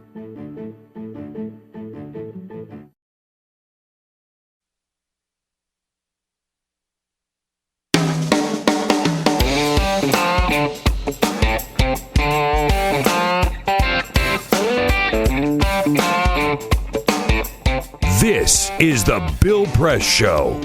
Hey, here we go at 24 minutes after the hour with Igor Volsky from Think Progress. And Igor, he is back. He is back, and it was so much fun to hear him yesterday. President George W. Bush stumping for little brother Jebby down in South Carolina. And we remember one of the magic moments of when George W. Bush was president, when he talked about people. Well, let's let him say it. They underestimated the compassion of our country. Man, they did. I think they underestimated the will and determination of the commander-in-chief, too. I miss that guy. But I gotta say though, he is a much better campaigner than Jeb. Just seeing him up there, that man still has it. He knows how to work a room, and it really speaks to this idea of you either have it, some it factor in terms of how you can give a speech, how you can rail people up, or you don't. That's right. And Jeb Bush, for all he does, for all the practice he does, giving lines, just doesn't have it. And that contrast, I don't think, was very flattering to Jeb. So yesterday, the president, now a little self-deprecating humor goes a long way. Here he is. Yes. So that, I don't know how many years ago that was. Who knows? But here's yesterday. I've been one to defy expectations. I've been misunderestimated most of my life. Very good of him to I can pick tell you that something. up again. Yeah. It's like a time machine. Oh, to hear him talk. It definitely throws is. me right back. Plus, because he's been gone for so long. Yeah. Yeah. I So mean, he hasn't been out there. Wow. Right. I can barely speak English. There you go. He did say English was his second language at one point, didn't he? Yeah, he's back. Indeed. So I noticed on your Think Progress site this morning, Rand Paul is saying, actually, it would be a conflict of interest. Yeah, it's a conflict of interest For to President nominate Obama to nominate. nominee to the court because the president has a lot of cases in front of the court that would rule on his policies on immigration, for instance. And so, it's best to wait until there's a fresh start, a new page, and a new president before, which doesn't, of course, make any sense at all. No. Under that theory, no president should nominate anyone to the Supreme Court because there is always an inherent conflict of interest. Conflict of interest, right, exactly. Have you taken a look at the possible nominees? I've kind of glanced at them. There's the feeling is that there's really two different tracks. One is for the president to really nominate a strong progressive nominee who he would have nominated at any other point in time when it wasn't so controversial.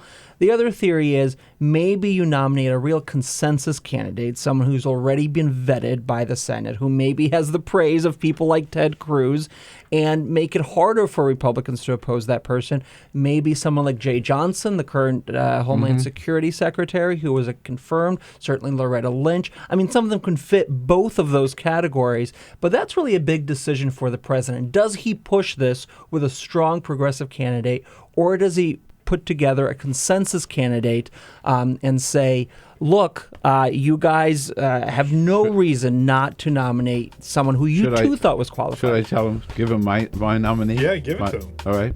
Somebody that the Senate could not reject, could not possibly say no to. Vice President Joe Biden. Listen, nobody has ever worn shades on the bench, so I think that would be extraordinary. Aviator glasses. That's right. You heard it here first, Igor. You heard it here first. Good to see you, my man. Thank you. This is the Bill Press Show.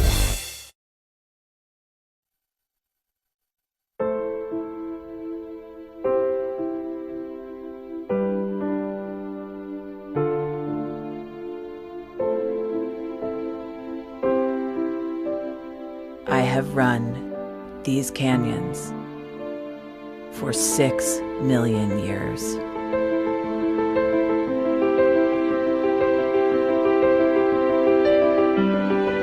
I have traveled from the Rocky Mountains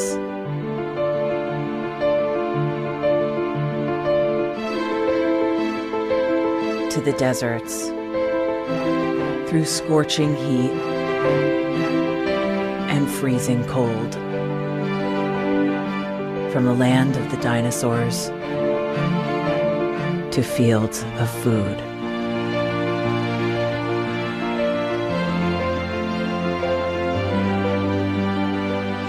I lend my hand to 7 states, 2 countries, 9 national parks, and 36 million people across an arid West.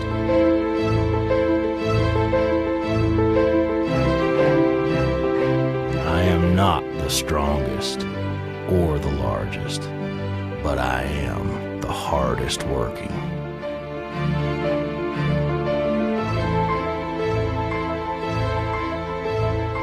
People love me.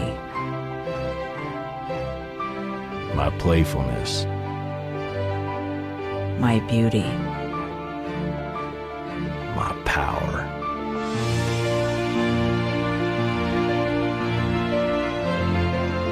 My life.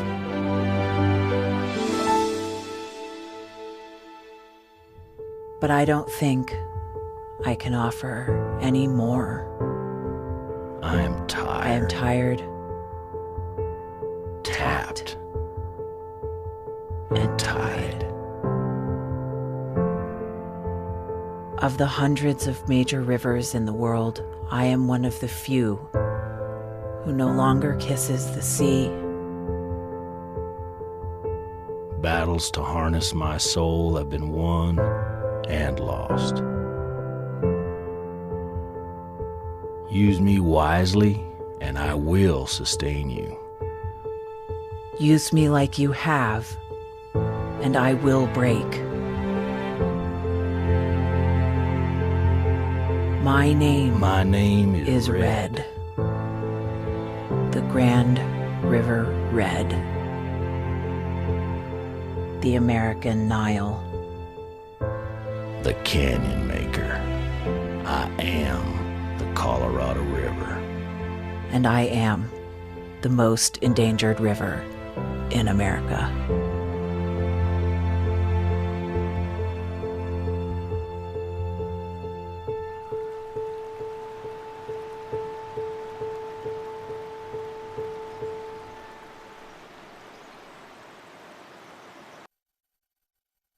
So, I'm kind of new here, but I've noticed a trend.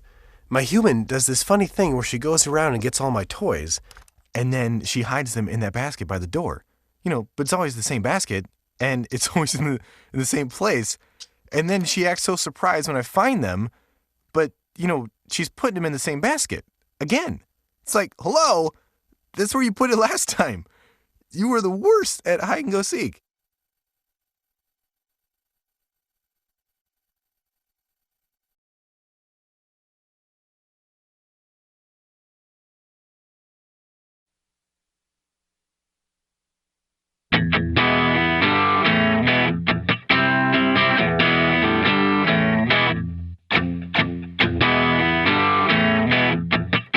Streaming live video right now at youtube.com/TawkrTV. That's TAWKR-TV. This is The Bill Press Show. Here we go, 33 minutes after the hour.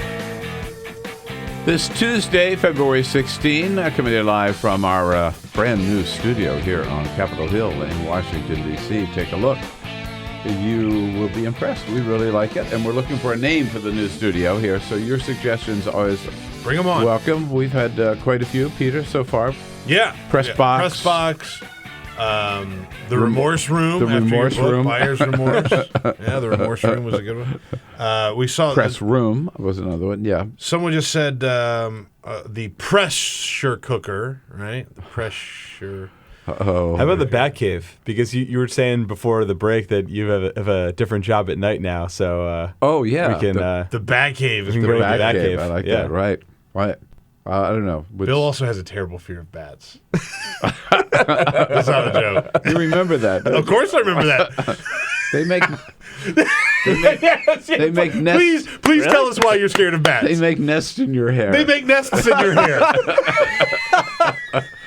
That's incredible. Wow. Sorry to bring up a subject. Yeah, I guess. Yeah. See what you did? I guess we won't name it. He's going to have like a meltdown. I guess we won't name it the Batcave. Yeah. Oh, man. Oh, that's funny. Wow. What were we saying? We were brought to you by the American Federation of Teachers today, is what I wanted to say. Yes, indeed. The good men and women of the AFT under President Randy Weingarten, making a difference in America's classrooms every day. And we salute them for their good work and thank them for their support of the program. Go to aft.org to find out more about them. Jordan Fabian joins us from The Hill, the White House correspondent for The Hill, who has had nothing to do for the last week because President Obama's been out of town. But he comes back tonight, right? after a news conference out in Rancho Mirage, at the end of this ASEAN, is that what they call it? ASEAN. ASEAN. It's not even a word, so. Yeah, right. What The does it matter? ASEAN summit. Is this anything happened at this summit, or was it just an excuse for him to get a few days of golf in California? I think that's definitely part of it, but there were some things on the agenda. These are South Asian countries, right? Leaders. Exactly. Yeah. So TPP, obviously something they're continuing to talk about. And the president announced that he's going to Vietnam in May. So this was a chance to kind of finalize that trip. So something he's going to do in his final year in office. So that was two things that were on the agenda the last 2 days. Economic trade yes. summit, right? Yeah, and obviously they'll talk about China and their moves in the South China Sea and how the U.S. is maybe trying to give countries like Taiwan a bit of a boost there and pushing back on some of their territorial claims. It's interesting. The president plans this year to go to Vietnam, which was announced. He's definitely going there, and to Cuba. He said that he wants to. He said he wants to go. Not officially on the schedule yet, but we all expect it'll happen. But he wants to go before he leaves office, right? Right. The two Interesting. former, kind of enemy territories, right? That he would both visit in his last year. But of course, whatever the president's doing, whether playing golf or whether it was hosting these foreign leaders, it was all overshadowed by the death of Antonin Scalia and now this vacancy on the Supreme Court. President made it clear, Jordan, that he's going to move, right? Yes, he said he's going to fulfill his constitutional duty to nominate a successor, and he hopes that Congress will give him a fair shot. But we haven't. Yeah, it doesn't seem like it's going to happen. Well, the second part of it, right? Right. But no doubt the president will nominate. Absolutely. From what we're hearing, the process is already underway. This did take the White House by surprise. I don't think they were really prepared to replace Scalia or one of the conservative justices on the court. So it's probably a different calculation they're going through rather than if they were going to replace one of the liberal justices like Ginsburg, who many have thought is going to step down They thought any that time. might be the next one, right? But don't you think the White House is like they always have a short list ready? I mean, in the sense that this is a big deal when these vacancies come up, and you never know, right? That they must be it's like on the back shelf, right? Right. Burner, and if you think about it, too, Obama has already appointed nominated two Supreme Court justices. Right. So all of those people who didn't get it the first two times are now on the list again. And then he's going to go through other folks who have come up in the last few years. And some of them have been vetted, at least partially vetted. Exactly. Right? Exactly. So that makes their life a little bit easier. But then for anyone new they have to consider, then they have to go through the vetting process with them. And that takes a while. So it could be as many as 30 days before we see a nominee. Really? Yeah. Oh, I thought it might be just as soon as he comes back. I figured they'd be ready. Well, to go. they've already said he's not appointing anyone this week because Congress is out, and he doesn't want to get into the recess appointment scheme. But and I would imagine, well, I'm sure, given past nominees, he's going to want to sit down and talk with them too. Now, some of these people he may already have, but I'm sure. I mean, I would bet that he wouldn't make an appointment with that, even if it's somebody he talked to like the last time around. He'd want to see them again, right, for some conversation. And that takes time. So they're going to be sneaking people in the back door of the White House. Oh, absolutely. We'll have to be posted up on West Exec to see who's coming in and out. So these meetings are not going to be announced. No, publicly announced, right? I would highly doubt it. That would cause a firestorm, to say the least. Well, the speculation would go wild, right? Exactly. All right. So how do you think it's going to play out? Do you believe that we know he's going to make a nomination, and we know right now the Republicans in the Senate are saying, no way, no how, you're not going to get any Republican votes, meaning, and we won't even hold a hearing, and we won't even have a vote, right? But do you think that'll hold until the end of the year? With the nominee not getting a vote, that's what they've said they're going to do, and I think that Mitch McConnell has boxed himself in a little bit in saying that he's not going to have a vote, and he's facing tremendous pressure from his base not to push forward on this in an election year.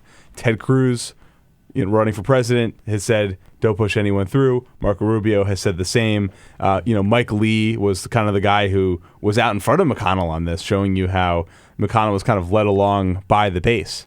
So I think if he did indeed have a vote, maybe they have a vote on the Judiciary Committee, it doesn't get out, and then they say, okay, we're done. But I highly doubt this gets a floor vote. But we'll see. I mean, I've been wrong before. Right. And what if it's somebody that has that gets a lot of support, a lot of editorial support, a lot of public support? I mean, I don't know whether it's a Jay Johnson or a Loretta Lynch or somebody that they've, or this Sri Srinivasan, who's already been confirmed 97-0. And suddenly these Republican senators who are up for re-election are getting a lot of heat in their home states, right? And they're being hung out to dry basically for 9 months on this issue.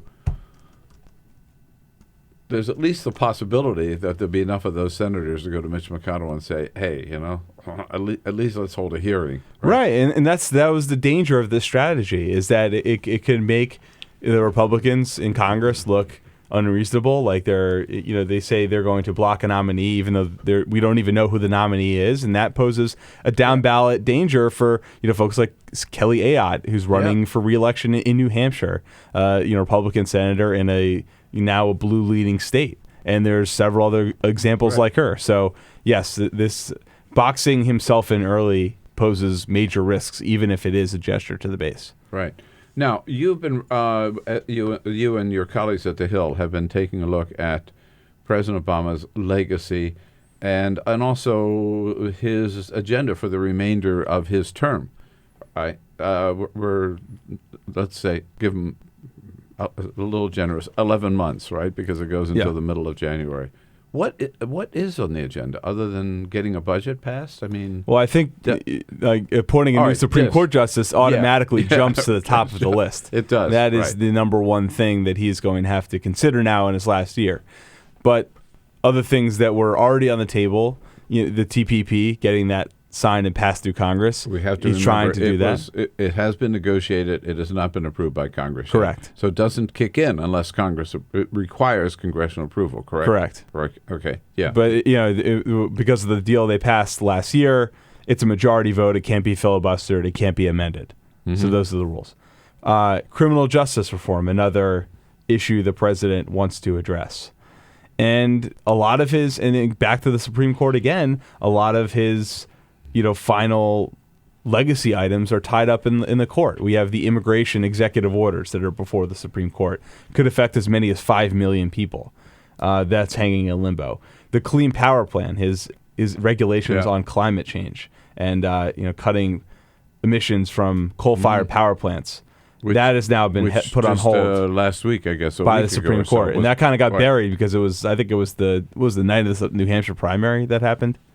It was either a debate. I think it was like the New Hampshire primary or a debate night. Yeah. And it kind of got buried, but that was pretty huge news. And that was something that was an injunction the Supreme Court handed down, and now that's in legal limbo as well. So you mentioned the immigration, the executive orders on immigration, and the Clean Power Plants, the healthcare. I don't think there's anything left on healthcare. They did that twice, right? Obamacare. So. Right, and now maybe they're thinking about tweaks to the Cadillac tax, and that was in the president's budget. But we'll see. I don't know if I guess the only other item that we could list is the budget, right, which the president released just before he left for California.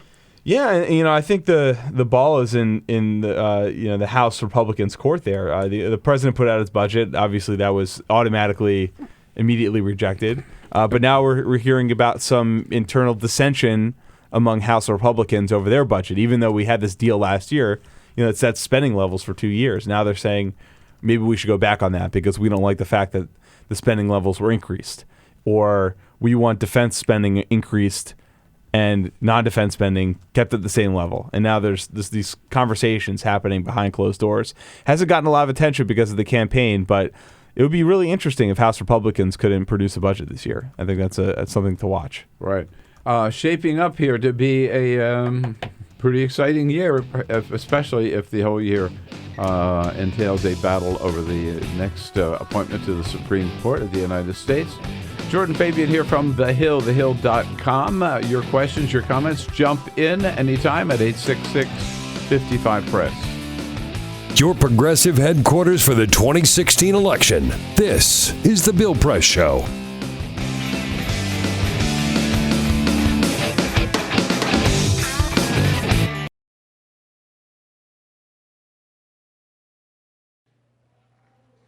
It occurred to me tonight, for the first time, that the long-winged insect that over and over again rams its body into the wood of my front door might not know what he's doing.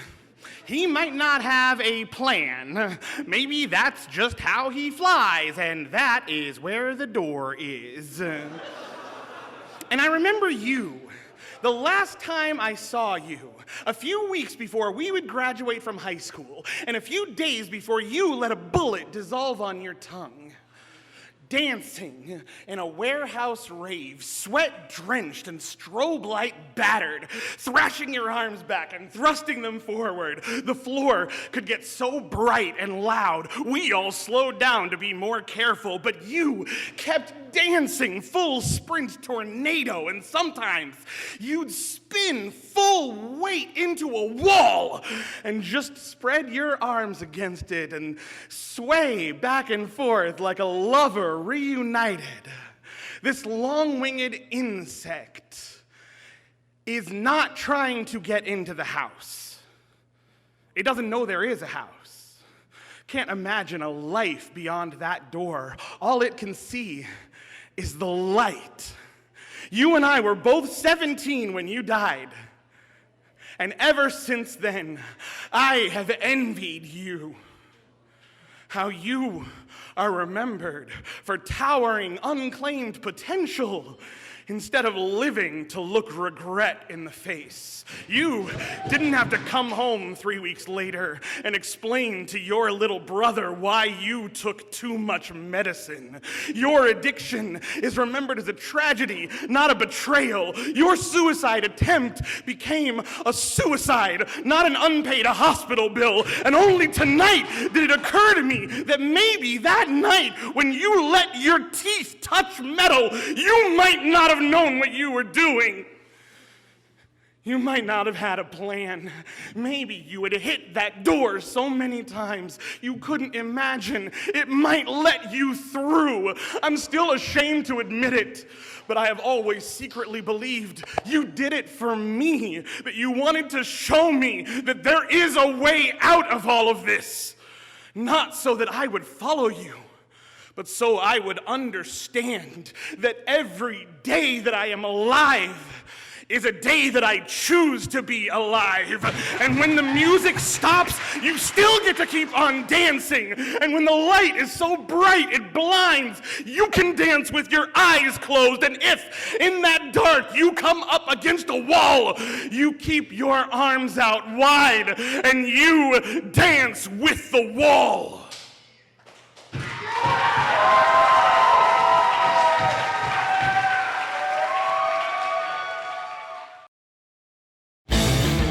On your radio, on TV, and online. This is The Bill Press Show.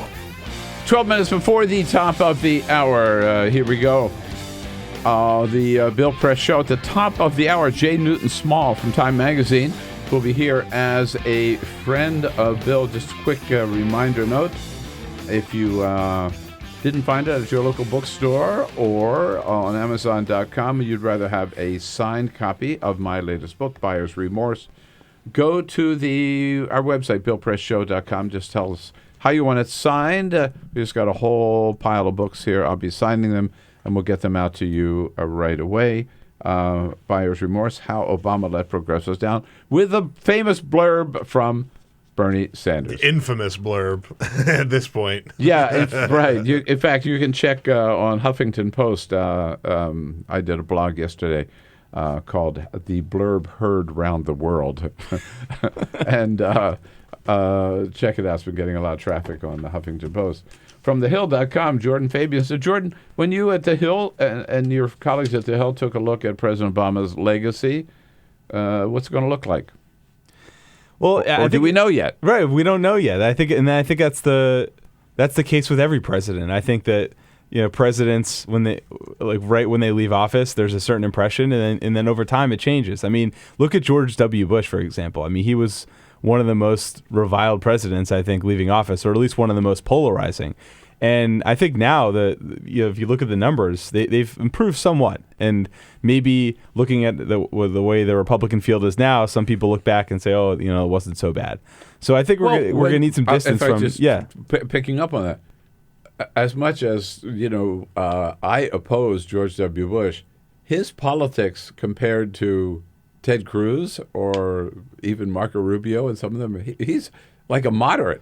Well, this is what on some issues. This is what I'm saying is the impression and the times change of presidents, and so I think we'll need some distance from President Obama to really figure out what his legacy is. But we do look at the first look in the issue that we put out last week, and it's interesting because he did get a lot done, but there's also I did a whole piece on unfinished business. There's a lot that just didn't get done. Gun control.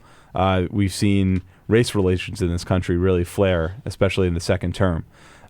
Certain things he's had to deal with, and other things on his legacy. The Iran deal. That looks. I was just smiling because you're reminding me of a lot of the things that I talk about in here. It's interesting, and the Iran deal is another thing where, right now, obviously it's a very divisive issue, but I think the president can chalk that up as an accomplishment. I do. But too. Let's say in a few years down the road, Iran gets a nuclear bomb. Then maybe we revisit that. We revisit his foreign policy record. But if they don't get a bomb and they maybe stop some of the saber rattling they're doing, they join the international community again, then I think the president looks even better. So it's these certain things that take time to gestate. Yeah, on the positive list, right, I would certainly put, domestically, I would put Obamacare, even though it does have its failings, which Bernie Sanders talks about a lot, which I do too in this book.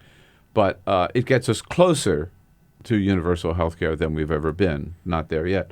On the foreign policy thing, I would put Cuba for sure and the Iran nuclear deal at this point, at any rate. As you say, it could turn sour were Iran to violate it and build a nuclear weapon.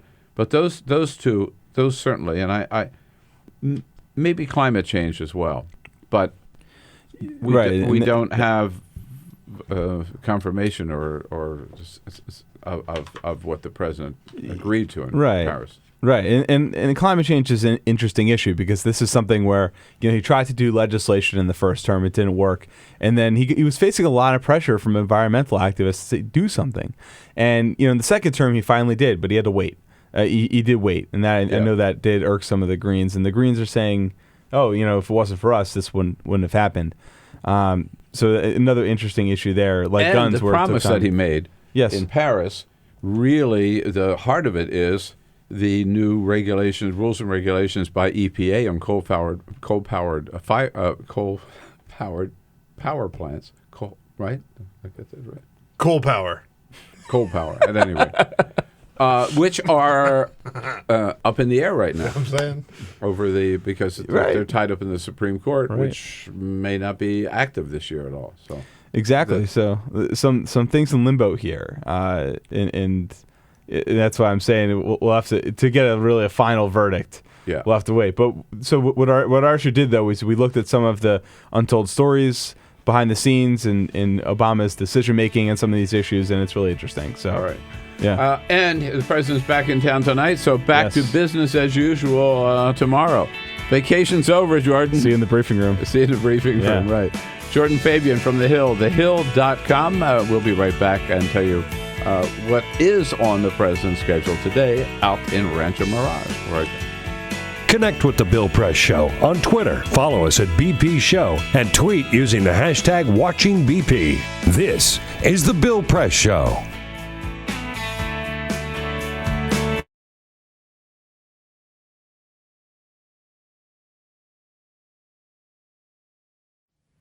I have never felt so at ease as the day you called me precocious. I have never feared big words, only those that refuse to use them, and the syllables rolled off your tongue like honey. I was hooked. Language became our vein of communication, and I know that everybody uses language to communicate, but ours was different. As if in between the letters and the syllables there was a secret message only we could decipher. My days were filled with the sound of your voice, and your nights were littered with the loops of my handwriting. We exchanged our favorite words, mine being illuminated and yours being cattywampus. And our least favorites, mine moist and yours almost. And when I asked you why, you said it was because almost held failed potential, that it represented our ability to be just not good enough, that we had come to the brink of something beautiful but fell short so many times we crafted a word for it. But even we, with our supposed mastery of the English language, were not immune to the shortcomings of our vocabularies. Words can only help you if you speak them. I never told you that I loved you. You never told me that you were dying.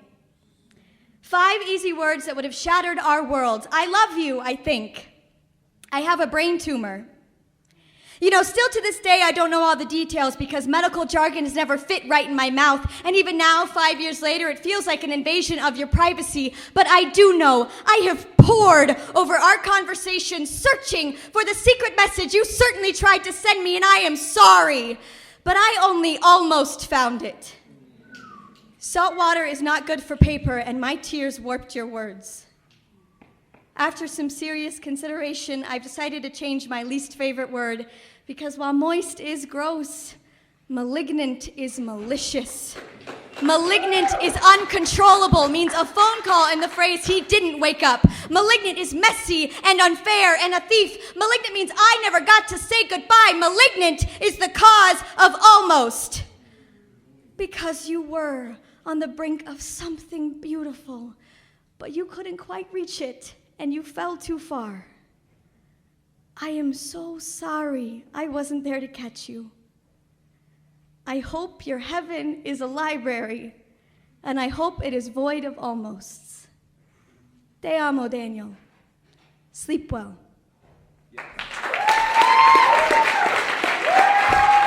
Y'all like that poem? Say hell yeah.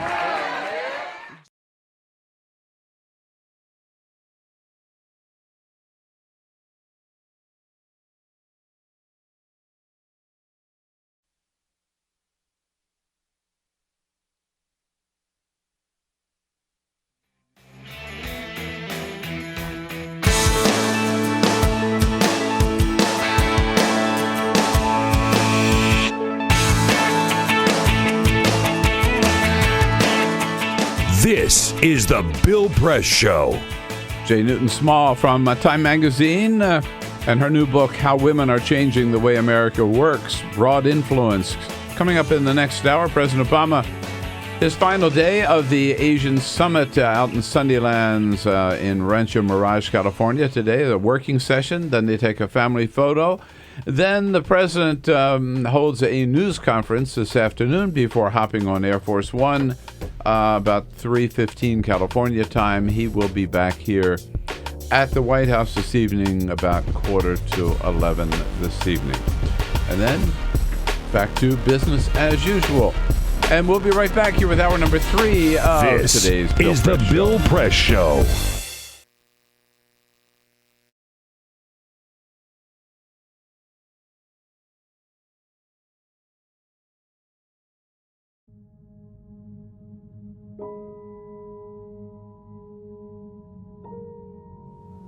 The hardest moments for me is when I'm laying awake in the middle of the night and I'm thinking about all the times I made a pitcher of Kool-Aid with the water, or I boiled a pot of corn or potatoes with the water. Those thoughts just stick with me in the middle of the night, and I feel horrible as a mom that I didn't know that something was wrong, but how could I have known? There's no way I would have known. The spill at Dan River happened when a drainage pipe that ran underneath an ash basin and dam collapsed, sucking out 6 decades of waste and spewing gunk directly into the river.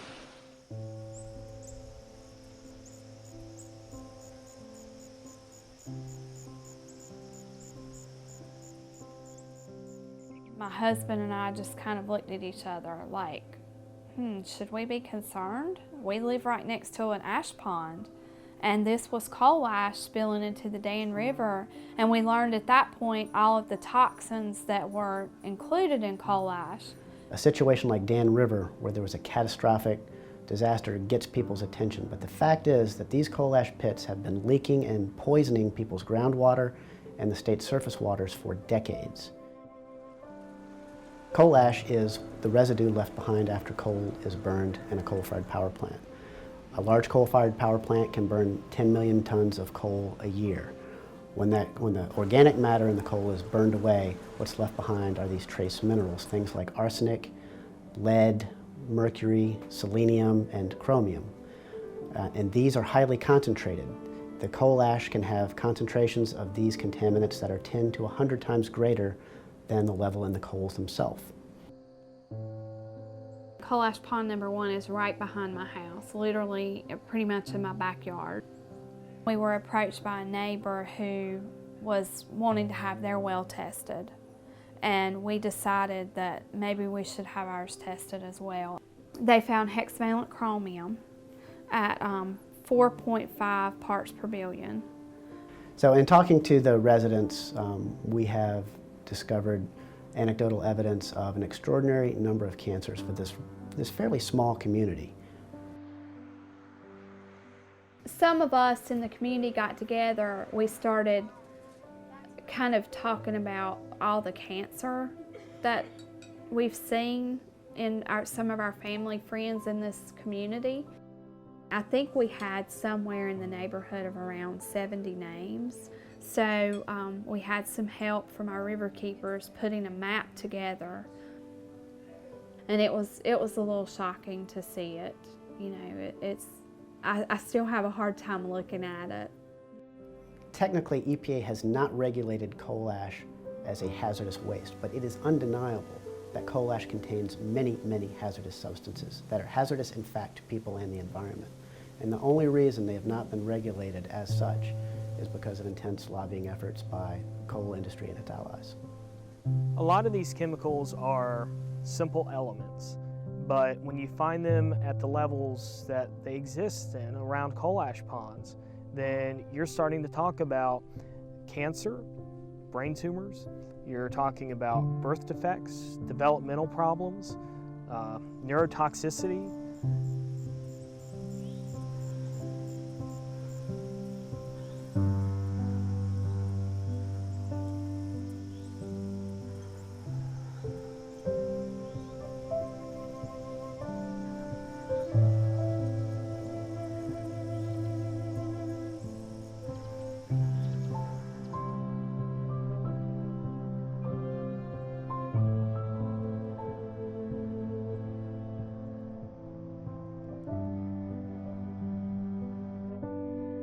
We began to look at legal options, cases that we could bring in court to protect communities and their citizens from these toxic leaking time bombs. In 2002, North Carolina enacted a public financing mechanism for judicial elections. This kept private money out of judicial elections. The repeal of the public financing program in judicial elections in North Carolina creates a dangerous precedent for all, and it gives corporate polluters and other special interests the opportunity to elect the judges that they want. And this is important for us all. Everyone should care about this, because when you think about the fact that the state and the federal government have basically abdicated their responsibility to regulate these issues, the state courts are the last stopgap. I think this is no longer a problem that's going to go under the radar. It has been exposed, and I am confident that we will ultimately, with the facts, win out and ensure that we have protected waterways. And so this is something that we all should care about. If we're worried about the water we drink and the air we breathe, we have to be concerned about money in judicial elections.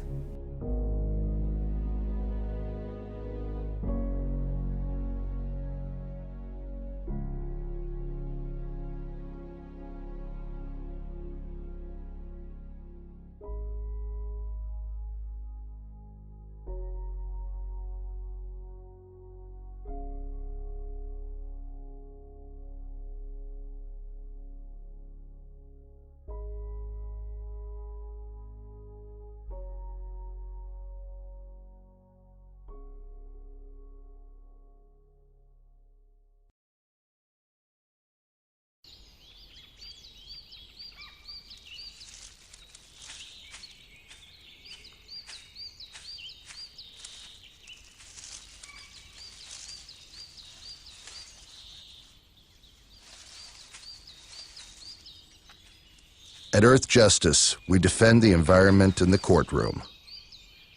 Join our fight. When you take a seat, you take a stand.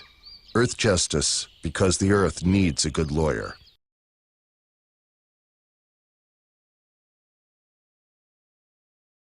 Broadcasting around the nation, on your radio, on your TV, and online. This is The Bill Press Show. George Bush is back, and guess what? He's a hell of a lot better campaigner than Brother Jeb. Hello, everybody. What do you say? It is Tuesday, February 16, and here we are, The Bill Press Show. Coming to you live from Washington, D.C., our studio on Capitol Hill, our brand new studio on Capitol Hill, if you please. Just a second day with our new look. Hope you like it, and if you want to weigh in, we decided we're gonna name the studio today. So we're not going to name it today, but we decided today we are going to name it, and we're open to suggestions. So give us a call or send us a comment, and you might. Well, I guess we also have to have a prize for whoever gets the right name. Huh? Sure, send them a book or something. I don't want to give you a book away. Oh no, absolutely. Yeah, right. Signed book. Send them a signed book. Or maybe we'd have a plaque, right? The studio name. Put one up there. Okay. We got a couple of other comments about it. The District Donut Sound Studio. Right? Well, but it's been a minute since we had District Donuts in here. Well, let's get them back. Yeah. No, we're not going to name the studio for them unless they bring in donuts. That's right. Someone else maybe weekly. Weekly would be nice. Mm-hmm. I mean, none of us need weekly donut daily deliveries, would be too much, but yeah. Right. Also, the Press Gallery is one that we got. Oh, that's not bad. I like that one. So yeah, give us your thoughts at BP Show on Twitter. All right, add them up. Yes, indeed. We're here in Washington with our team: Peter Ogburn, you just heard, Jamie Benson. Hey. Good morning. Ray Rogers on the phones, 866-55-PRESS. You know the toll-free number. Use it to give us a call. And also send us your comments on Twitter at BP Show or on Facebook at facebook.com/BillPressShow. And rounding out our team, Cyprian Balding, our videographer, who had a lot to do with new cameras, new angles, new lights, the whole deal, all put in over the weekend. And we are pleased now to be joined for this whole hour here as a friend of Bill, J. Newton Small, correspondent for Time Magazine. And she has a brand new book out, too. I'm not the only one. Her book called Broad Influence, How Women Are Changing the Way America Works. Hi, Jay. Nice to see you. Good to see you, Bill. Thanks for coming in. Thank you for having me. Yeah. I love the new studio. Thank you. You never saw the old studio. I did not see the old studio. But the new studio is swanky. Yeah, right? If you only knew about how bad the old one was. Yeah, right? Holes in the wall, rats in the corner, right? Some weird leak over there. Right. But now it looks great. I think we're happy with this one. All right, good. Indeed. Speaking of how women changing the way America works and maybe changing the way America campaigning, the former First Lady, former Senator, former Secretary of State, spending a lot of time in Nevada this week because the caucuses are up. And she's getting a little relaxed, I think, as she showed yesterday, speaking to a crowd. She was talking about when she was First Lady of Arkansas, there was a radio ad about a guy who said, if only we could train a dog to follow these politicians around, and whenever they told a lie, the dog would bark. So Hillary yesterday says maybe we could bring that back. And so, people were like barking at each other for days after that. Mm-hmm. I'm trying to figure out how we can do that with the Republicans. We need to get that dog and follow them around, and every time they say these things, like, the Great Recession was caused by too much regulation.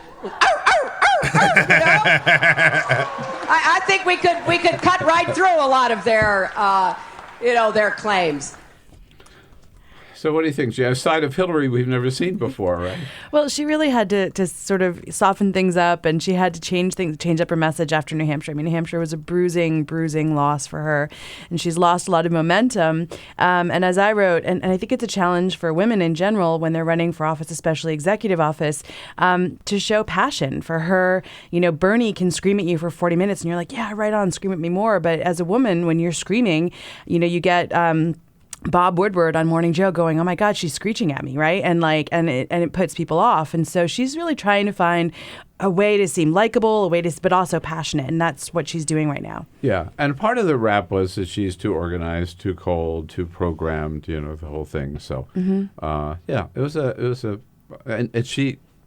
I've been around her a lot. She can be a very, very fun person to be around. You don't always see that side of her. Yes, she delivered it well. She delivered that well yesterday, I think. Yeah. And you don't often see someone barking. I was about to say, it could kind of have gone off the rails, right? A politician up there literally barking like a dog, but I think she made her point. When she started down that road, I was thinking to myself, oh, no, she's not going to bark. No. But she did. All right. She went there. So lots to talk about with Jay Newton Small this hour. Here's an entire hour as a friend of Bill. Debbie Hines, a legal analyst, will join us at the half hour to talk more Scalia. But first... This is the Full Court Press. Yes, indeed. Just a couple of other stories making news. Last night, the Grammy Awards happened. A couple of winners from the Grammy Awards. Album of the Year was Taylor Swift. Taylor Swift is so... She's unstoppable. She is totally unstoppable. Yeah. 1989 was her album of the year. Record of the Year was Uptown Funk by Bruno Mars and Mark Ronson. Best New Artist was Meghan Trainor. Also last night, Lady Gaga did a whole big sort of thing to David Bowie, a tribute to David Bowie. 7 minutes long. I watched it this morning. It was a lot. I'm a big David Bowie fan. It was a lot. It was maybe too much. And also Adele performed a new song, but Scandal, as it did not come out very well. She was way out of tune. It turns out one of the mics that they had fell into the piano and had knocked the piano out of tune. So she was singing out of tune. It was a total catastrophe. She went on Twitter and explained what happened, and then ended up by just saying S night. Happens. Yeah. Because it just, live performance. Yeah. So bad luck. Yesterday, we found out that Star Wars Episode 8, the filming is underway. It's officially underway. There's no stopping this franchise. I mean, it's going to keep on coming.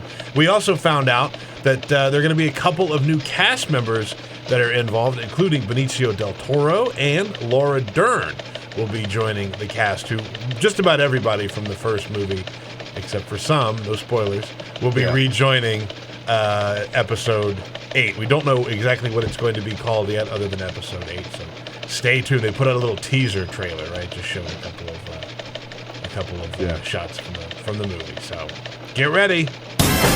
And a new study by Coventry University says that one way to ward off dementia in the elderly is to have more sex. I report. Yes. You decide. The study took a look at men and women who were sexually active, and they scored 23% higher on word tests and 3% higher on number puzzles, which are things that in people who have dementia, they find very, very hard to do. So, men and women both, if you want to ward off dementia, just hop in bed. That's all you got to do. I don't see the connection between the words and the numbers and the sex. Active body, active mind. There you go. There it is. Look, I'm not a scientist. Why would you question science? I'm just, Look, when you're given a good news story, you just run with it. Probably because they may jump into bed and then forget why they're there. There's that. Which actually totally happens. I mean, it's sort of sad, but my dad had Alzheimer's, and towards the end, he, had lots of girlfriends. Oh, no. Oh, man. So couldn't remember. What a way to go, right? Yeah. Well, thanks for coming in for that story. I want to talk a little bit about South Carolina, because we haven't had a chance to talk. It has gotten really, really, really ugly. I mean, so yesterday, after the debate, as if the debate Saturday night were not bad enough, right?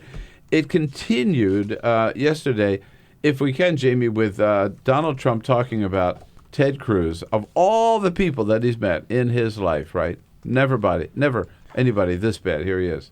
I hope you can tell all of your friends what dishonest people these politicians are, that they're liars. They're really liars, especially Ted Cruz. He's a absolute disgusting liar. He said he's the biggest liar that he's met in his entire life. And then he went on about Marco Rubio, which is really kind of bizarre, that Rubio is just not ready to stand up to the big, tough guys. And here's why, because he said at the last debate, he was sweating so much. I thought he just came out of a swimming pool. He was soaking. I looked. I said, wow. I said, are you okay? No, when we get in with Putin, we need people that don't sweat. Every time. There it is.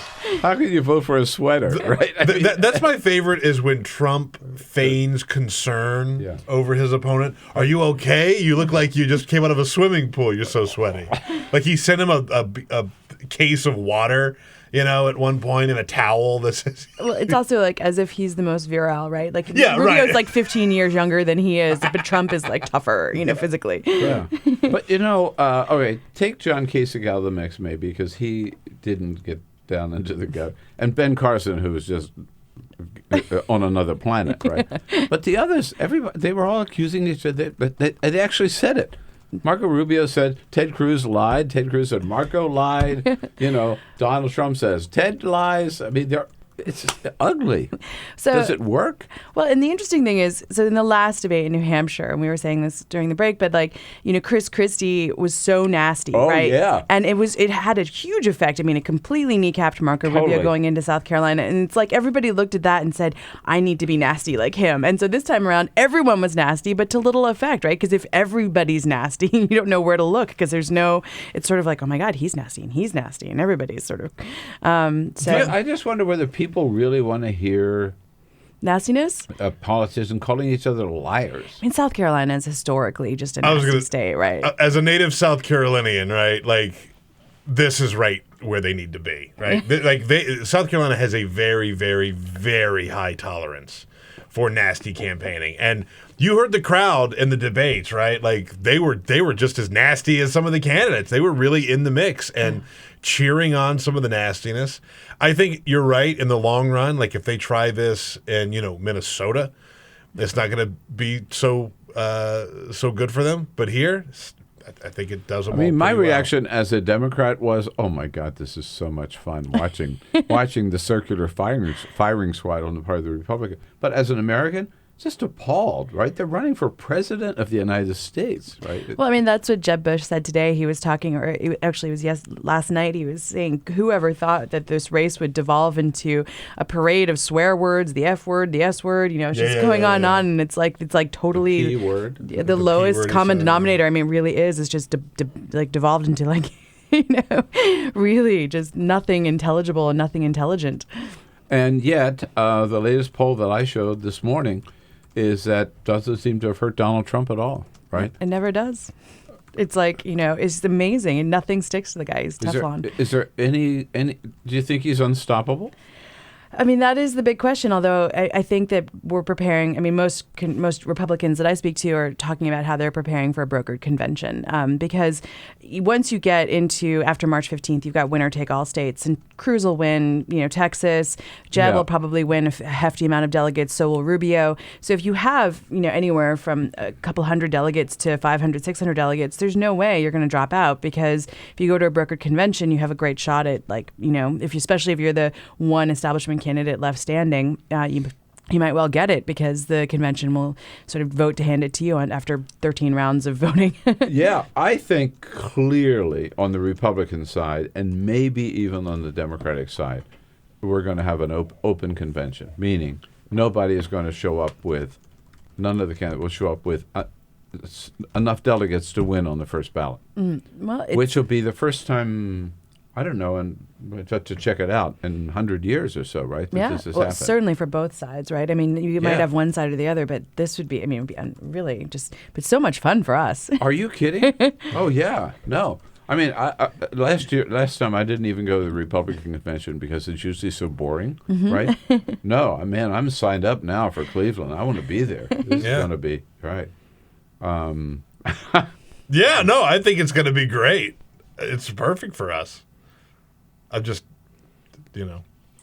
make sure we find a good bar in Cleveland. So here's the other interesting point. It also makes the general could- election fascinating because they're going to do so much damage to each other between now and then, and even Hillary and Bernie are doing so much damage to each other. Right.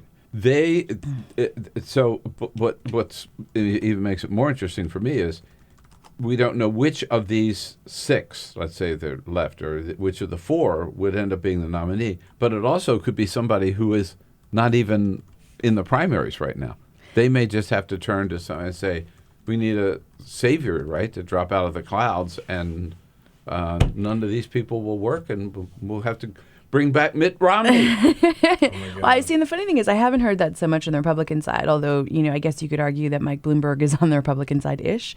But I have heard that on the Democratic side, that, Bernie's people have been bracing for the idea that Hillary just implodes and that somebody comes in like John Kerry or Joe Biden and Joe Biden. And and they expect to run against somebody else there. That's been my theory for a long time. Yeah, I'm on the... Watch Joe Biden. He could easily change his mind. Here with Jay Newton Small from Time Magazine. Her book, Broad Influence. We'll talk a little bit about this on the other side. That's my book. Okay. Here's her book.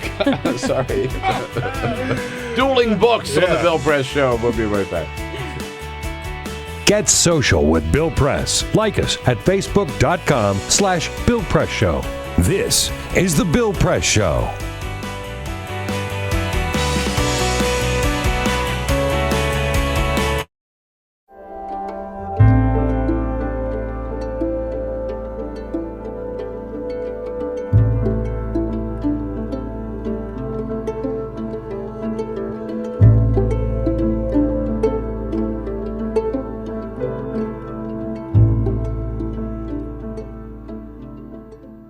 Today, in this country, we are having a conversation about police violence, the killing of black men, and what all that means. It is sad that this is happening and that every day there's a new incident to cause us to keep thinking about it and talking about it. But it is extraordinary that the American people are having to deal with this every day, whether you're watching CNN or MSNBC, Fox, or ABC News. All the news channels are talking about police violence and what does that mean against black people. Many people probably look at that, certainly have looked at it in the past, and they have said that these poor black men are doing bad things, and that's why they are ending up in confrontations with police without any understanding of their lives of these poor black young men. Part of what has been going on for decades is that poor black people live in communities that suffer from hyper-surveillance of the police. The police are more likely to be in their communities. The police are more likely to arrest them. The police are more likely to stop them even if they're not doing anything. And that is what is so hard for the American people to believe, that you would get stopped and searched and arrested by the police and not doing anything. But this is starting to come out as people are telling the stories over and over again. But this has been the condition, this hyper-surveillance by police, making it more likely for people to get a record, to be known by the police, and then once they get in the system, it is almost impossible to get out because of the whole system of being on parole and missing an appointment or fraternizing with a person who has a criminal record, getting you right back in the jail, and then going back again and again and again. This is coming to be seen by the American people in a way that it has never been seen before. But why are people in these communities in the first place? That's getting peeled away. People are there because of housing discrimination. They are there because this is the only place where affordable housing can be found. They are there because that's where their families live, and people are drawn to being in communities where they are comfortable. The combination keeps people in these low-income communities where they are an easy target for hyper-surveillance and then everything that comes from it. And so as we think about these issues, We have to understand that while you as an individual in this society, as a white individual, you may not carry personal racism, but that does not keep the system from operating in a racist way.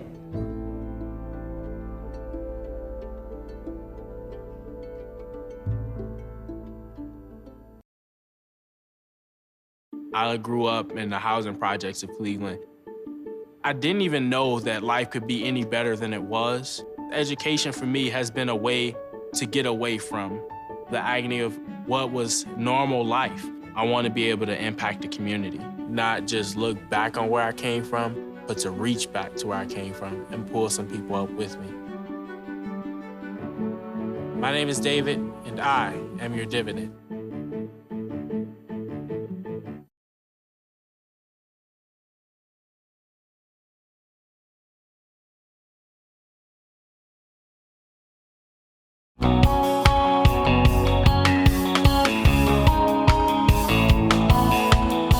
This is the Bill Press Show. 26 minutes after the hour, legal analyst Debbie Hines joins us at the half hour.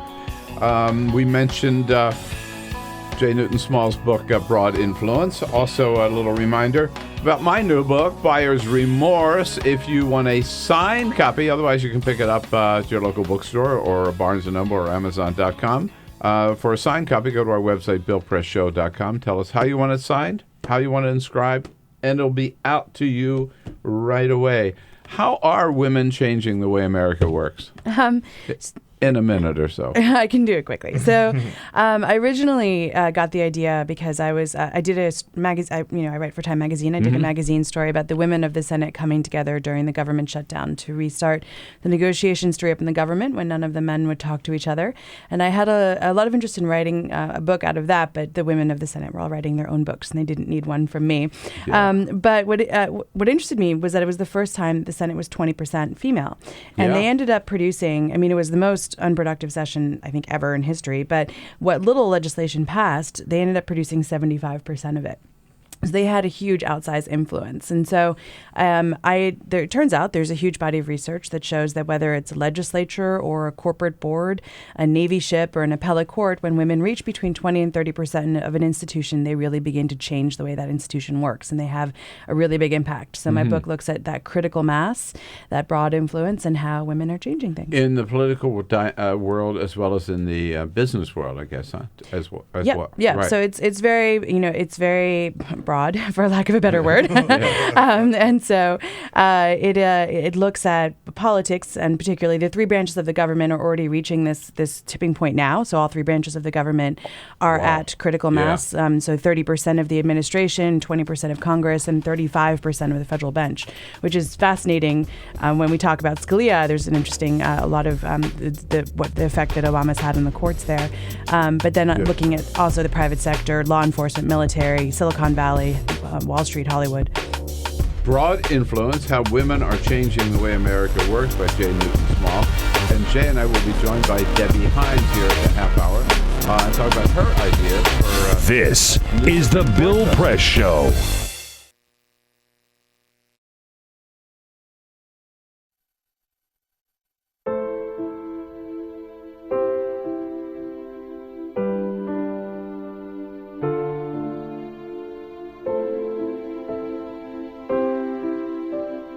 I have run these canyons for 6 million years.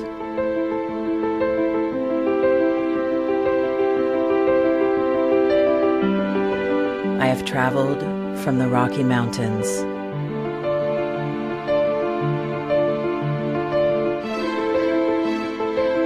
to the deserts, through scorching heat and freezing cold, from the land of the dinosaurs to fields of food.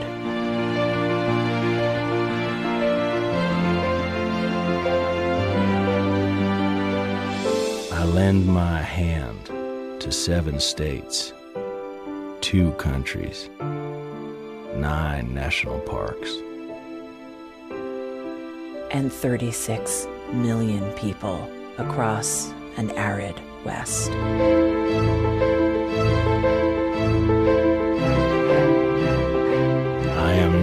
strongest or the largest, but I am the hardest working.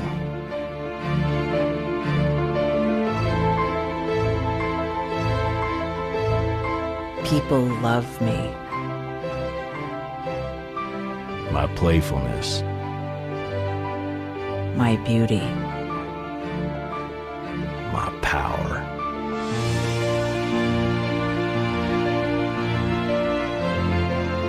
My life.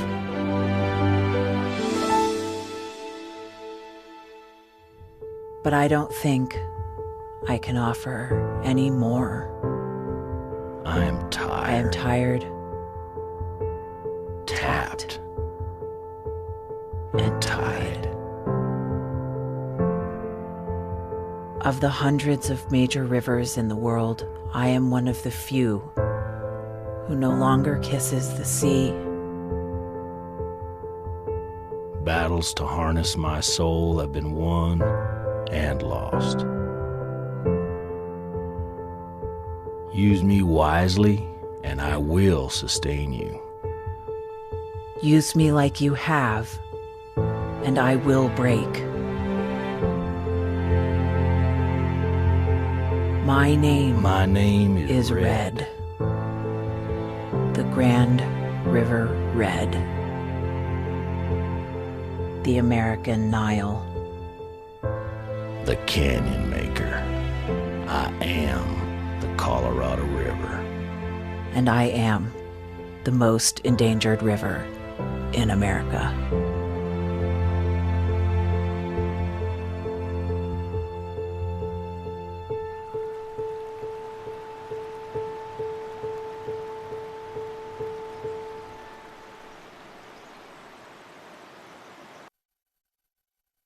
So, I'm kind of new here, but I've noticed a trend.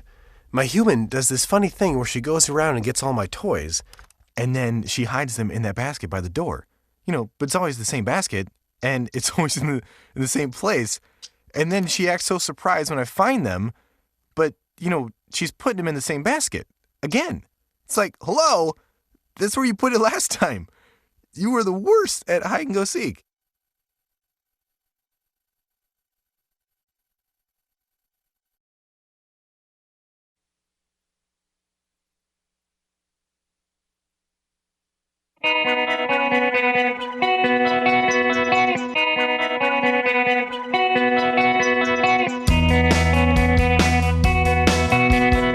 Seen on Free Speech TV and online on TawkrTV. This is the Bill Press Show. Here we go now at 33 minutes after the hour. It is the Bill Press Show. We are coming to you live from Washington, D.C., our nation's capital, and our brand new snazzy studio here on Capitol Hill. Take a look. And we're brought to you today by AFSCME, the good men and women of AFSCME, the largest public employee and healthcare workers union in the entire country under President Lee Saunders. They're making America work. They're making America great again already. Don't need Donald Trump. You can check out their website at AFSCME, AFSCME.org. If it's not South Carolina or Nevada, the only other big story, maybe the biggest story of all, is the vacancy now created on the Supreme Court by the untimely passing of Justice Antonin Scalia on Saturday.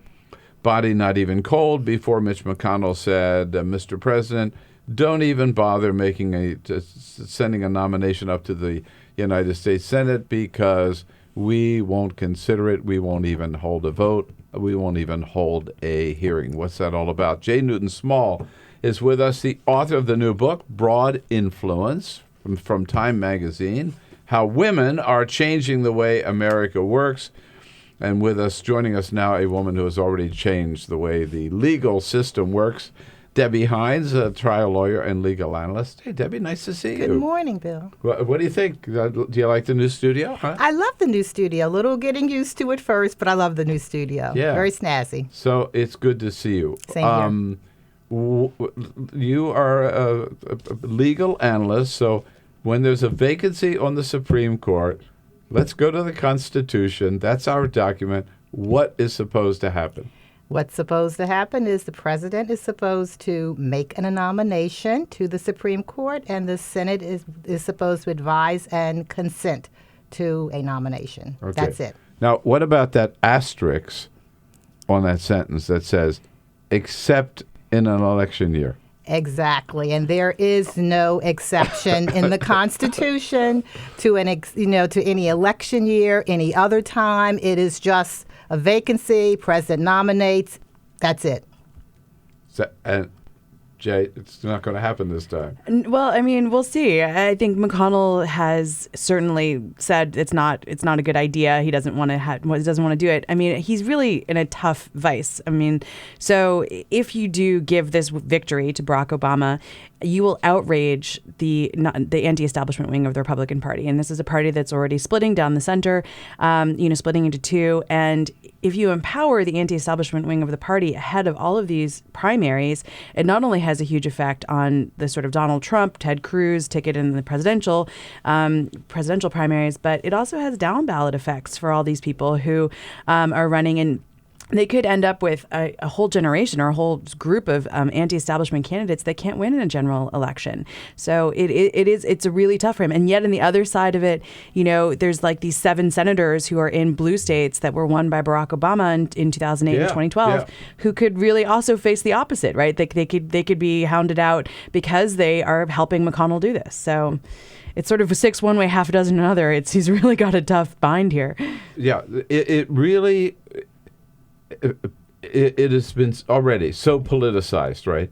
But that politics I believe, could backfire on the Republicans. And here's the other way it can backfire with respect to the Democrats, is that if we're not going to get a nominee confirmed, then that is going to, I think, absolutely bring out the fire and passion in many of the Democrats, and particularly depending upon who the nominee is. That's why in my blog I did stress, and I do feel it is important, that President Obama appoint either an African-American woman, preferably, or African-American male. And if that is the nominee, it will make it very difficult in the November election if that person is not confirmed, because there has not been a lot of passion in the African-American community in this presidential election, and that will bring out the passion, and it will backfire on the Republicans. So let's say it's Loretta Lynch. Yes. Okay, who is a tremendous person, proven, tough prosecutor, great background, confirmed, I forget what the vote was, but overwhelmingly by the Senate just a year ago, right, to be Attorney General of the United States.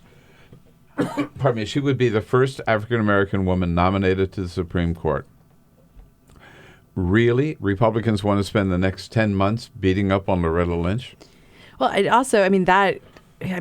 what would she do? Would she have to resign as AG? Because, it complicates all of her prosecutions of cases as, like, the Supreme Court nominee as well as AG. And that's the complication not only for Loretta Lynch, but also for another African-American woman candidate, Kamala Harris, who's running for the Senate. She would have to step down from her position, as well as, her running for the Senate seat for Barbara Boxer, if she were nominated. And I think it is the same is true with Loretta Lynch. Potentially there might be some finagling. Why couldn't she just serve? She wouldn't quit her job until she has a new job, right? No, you'd have to step down. Because you would complicate all of your prosecutions of any cases that potentially might go before the court. And so she would have to recuse herself from, like, almost every case. Well, I want to come back to your point about energizing the base. Because it does seem to me, first of all, no matter who the president appoints, but certainly if it's somebody who'd be really, really tough to oppose, like a Loretta Lynch. Or I think that may be true also of Srinivasan. Mm-hmm. Is that however you pronounce it, I think that's how we're pronouncing it. First Asian American, first Indian American nominated to the Supreme Court. Confirmed 97-0. Confirmed 97-0. Somebody like that, if Mitch McConnell still holds on to those, and they still block it, I think you're going to see energy on the Democratic base like you've never seen before, not only to make sure that we hold on to the White House, but also to make sure that we get the Senate back. Exactly. Right? And so people like Kelly Ayotte and people like Mark Kirk in Illinois, or Pat Toomey in Pennsylvania, and Rob Portman in Ohio, right? Mm-hmm. They're all going to be feeling the heat, really. don't you think? Oh, yeah, absolutely. I mean, I think that this is crucial. And it can, like I said, it's a no-win situation, I think, for the Republicans, no matter what they do. I mean, I think they're stuck between a rock and a hard place if President Obama is actually able to get someone confirmed, because we know that more than likely is going to change the majority of the court. But they're also, going to be stuck if they do nothing, and it will definitely energize our base. So, Jay, what do you say to the argument that some of the Republicans are making? I've heard Marco Rubio and others make this sort of pious argument. Well, and John Kasich even said, the people should decide, right? This is not up to the president. The people should have a vote first as to who should make the decision. I love the idea of direct democracy in the United States, where we decide on everything by ballot initiative. It just doesn't happen that way. I mean, the Constitution says the president appoints this person, and I mean, if it were like 2 weeks before the election, okay, I mean, that's sort of harder to imagine, but or December the 20th or something, right? Yeah, I mean, you have more than a year before the person could possibly, be confirmed, right? So the next president would take office at the end of January, make the appointment, then they would still have to go through hearings. So you would, an average is 67 days of confirmation process. So you're looking at almost a year and 2-3 months before you get an actual Supreme, and that is really unprecedented. But I think it's also really interesting to say that Democrats also benefit from this, because if you remember the nuclear option that blew up the Senate a couple of years ago, that was because Barack Obama wanted to stack the Ninth Circuit, and he actually very successfully stacked the Ninth Circuit Court. And so almost now, every time they tie 4-4, the decision reverts back to the lower court's decision, and almost all of those decisions coming out of the Ninth Circuit are great for Democrats. And so the Democrats, if you leave it vacant for the year, Democrats are like, great, we'll just take all those decisions and it automatically swings to the left. Plus, haven't we already had an election? Yes, I was going to say, we've already had an election. The election was in 2012, and that election determines who is the person that will make the nominee. For the next 4 years. For the next 4 years. But when one of the things on the cases would be tied 4-4, presumably, and there are some cases that would be hurtful. If there's a tie with the Casey abortion case in Texas, that would effectively close all the abortion clinics, few as they are, in the state of Texas. So that's problematic, too. And also with the immigration issue, the issue that's before the court, it would also mean a problem for 5 million immigrants if the court is basically split. So there are some downsides for Democrats there. Hold on, I want to probe a little bit more about what happens with the court. Certainly, Anthony Scalia has shaken everything up.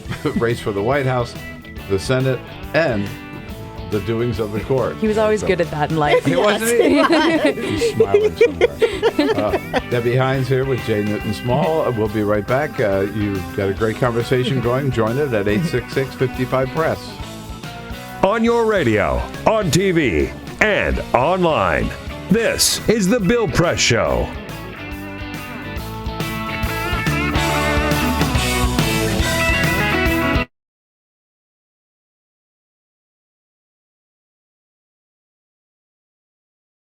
On opening body bags after Typhoon Haiyan.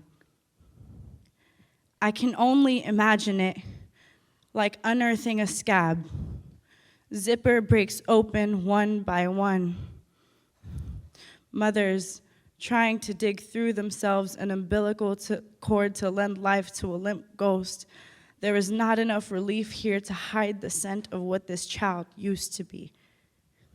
The coconut trees are not high enough to see over the inside out that was made here. Bags do not have the honor of being called burial plots. Churches ain't supposed to be mausoleums. Tacloban was morphed into ground zero. And I watch this while it snows in Madison, Wisconsin, a place where it's easier to live as a rodent than it is to be a colored person. This place drowns my people in a different way. I inhabit both places like Jigsaw Corpse, trying to find itself whole. These brown boys in Tacloban aren't my cousins, but I want to carry them to safety. These brown girls in Tacloban aren't my daughters, but I want to tell them they're still growing after this choking, but I'm still an ocean away, a language farther from root, a skin tone lighter than the sand, born there, raised here, home nowhere. To watch this storm is a sorry excuse for mourning. It is to need the sun desperately.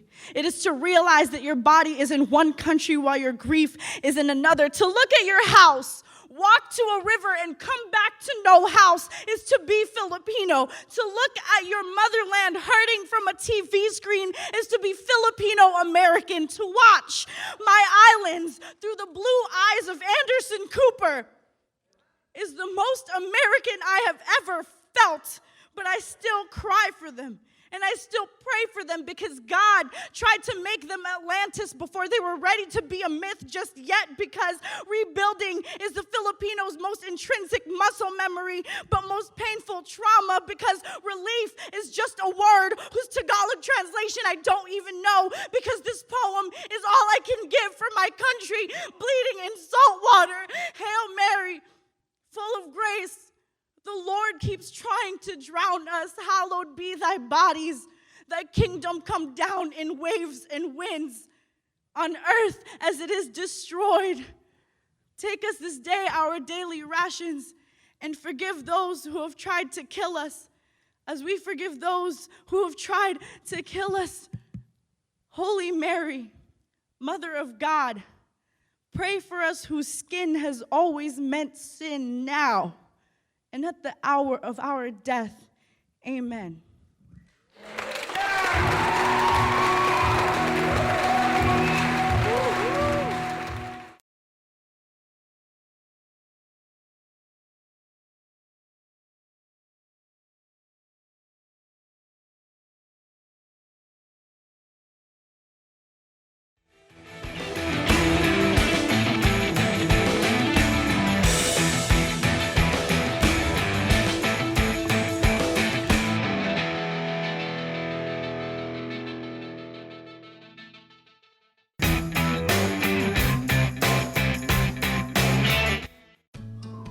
You wouldn't let money just blow out of your house.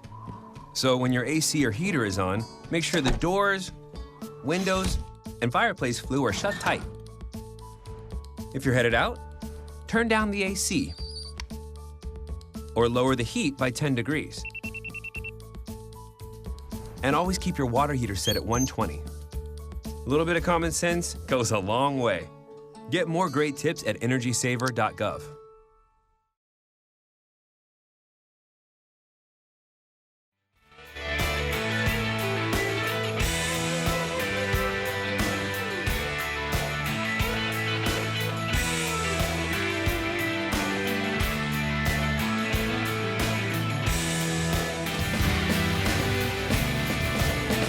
All right, at 12 minutes before the top of the hour with Jay Newton-Small from Time Magazine and Debbie Hines, trial lawyer and legal analyst, talking about the Supreme Court. And it is true that Justice Scalia loved to shake things up. That was, he was a troublemaker. He took pride in the fact. And I right now, just think, the race to the White House, he is shaken up. All the candidates have to take a stand, on who should be the nominee or whether there should even be a nominee. The control of the Senate, all up for grabs now, with a big issue that could be just like a nuclear bomb dropped in the middle of these. How many Senate races, as you pointed out, Jay? All these races that states in which they're blue or purple, right? That President Obama carried in 2008, now represented by a Republican. This is going to put a lot of pressure on them. And then certainly with the court, it basically leaves the court in gridlock.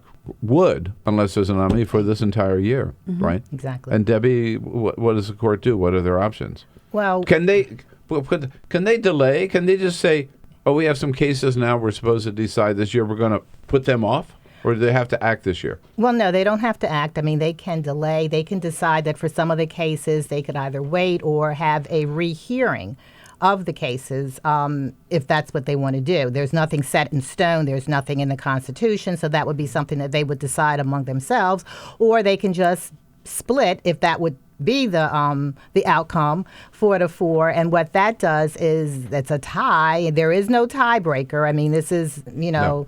not like the legislation. Joe Biden Yeah, this can't is come not up. that Yeah. session. So if there's a tie, it basically isn't a precedent, and it basically keeps what happened in the lower court intact. And in some cases, on the progressive end, that's a good thing. In some cases, that's definitely not a good thing. So there are options there. They could actually wait, but that would probably be a long time at the rate we're going. And when you think, Jay, about a president's legacy, there's maybe no more important item than appointments to the Supreme Court, right? It is, and this is their lifetime appointment. The most important appointment to the Supreme Court because it has the potential to completely change the makeup of the court, right? So up until this point, for the last, 40 years, you'd know better than I would, Debbie, but you had a court that was 5-4 trending more conservative, right? There was still a swing vote. It wasn't totally conservative, but it was trending more conservative. Now there's the potential for that court to swing the opposite way. So and look more at the Democratic. last two, with Sonia Sotomayor and Elena Kagan. Mm-hmm. They replaced liberal or moderate members of the bench, right? Mhm. So the direction of the court stayed the same. This could send the court in an entirely different direction. And I always, I tweeted about this and I thought it might be fun, but do you remember the West Wing episode where Glenn Close was on it? This is sort of a weird thing, but the president then appointed, and because we have Ruth Bader Ginsburg, who has been quite ill for a long time, but she said she will not step down unless a liberal lion can replace her. So you could theoretically replace her with a liberal lion and replace Scalia with a conservative and keep the balance of the court the way it is, which I think would completely outrage Democrats and totally is not a viable option. But that's what happened in the West Wing, so I thought it might be I fun. know. I heard this talked about last night on television as the West Wing theory. Yeah. Okay, well, while we're putting out just totally absurd theories, Debbie, here's my theory. Nominate somebody the Senate could not refuse. Vice President Joe Biden. Interesting. No. Why not? Age. And that's why I think some of the candidates that are being considered would not be the nominee because of age. And age to clarify, because generally you want to nominate someone who's younger so that they will be on the court for a long time. There are some senators that are being considered, or at least as we know it from the media, that are being considered. We don't know what the president's Amy doing. Klobuchar from Minnesota, who'd be phenomenal. We don't know what the president is thinking, but a lot of the factors, even for people that are potentially on the short list, is the age factor, and they're But wait a minute, much Joe younger. Biden's not too old to run for president, but he'd be too old for the court? Well, not too old for the court, but I think any president, Democrat or Republican, wants to nominate someone who is going to serve on that court by way of age for a long time. And really, there are people on the list. One of the Circuit Court of Appeals judges from D.C., who's a moderate, but because of his age in the 60s, that's something that I think is looked upon as a negative. And obviously, Joe Biden is a little older than 60. There's another woman, Bernice Donald, who's a Circuit Court judge, I think, on the Sixth Circuit, who African American, was confirmed 96-2 in 2011, but the same factor is there. She's in her 60s, and that would be generally frowned upon whether you're Democratic or Republican president. Mm-hmm. I was just going to say that, if you look at the presidency, is only 4 years, maybe 8 years. But with the Supreme Court justice, you want 20 years of mileage out of that, right? You want at least 20 years. 20 years of Samuel Alito? Yes, exactly. God Well, forbid. that's where we are. I know, yeah. And that's why the fight's on with the Republicans. And they know that this is really problematic for them for a long time. And we've had almost 20 years of Clarence Thomas now, haven't we? Don't remind us. Oh, no. We're at the anniversary of the I'm Anita telling Hill you, hearings, right? final point. This is a number one reason why it's important to vote for President of the United States. Absolutely. And people need to get that civic lesson across, if nothing else, out of this whole debacle. Absolutely. Jay Newton-Small, thank you again, and congratulations on the book, Broad Influence. Debbie, always good to see you. Same Thanks for here, coming Bill. back in. Thank you. We'll come back and wrap things up here on this Tuesday edition of the Bill Press Show. Your progressive headquarters for the 2016 election. This is the Bill Press Show.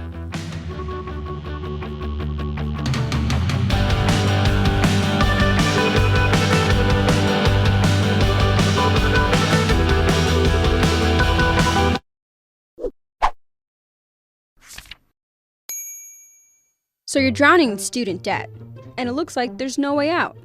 Have you considered bankruptcy? Of course not. It's a dirty word, and everything you've heard says students can't file anyway. It didn't start that way. Bankruptcy laws were enacted in the 19th century to give people a fresh start. But not all debt is created equal. Take this, for example. We have you, your buddy Carlos, and your grandma Lucy. Carlos got laid off. His credit card debt was too much to handle, so he filed for bankruptcy. Will totally screw his credit, but at least he can start fresh, and after 10 years, his credit report should be fine. Grandma Lucy's home lost half its value. Now her mortgage isn't worth paying back.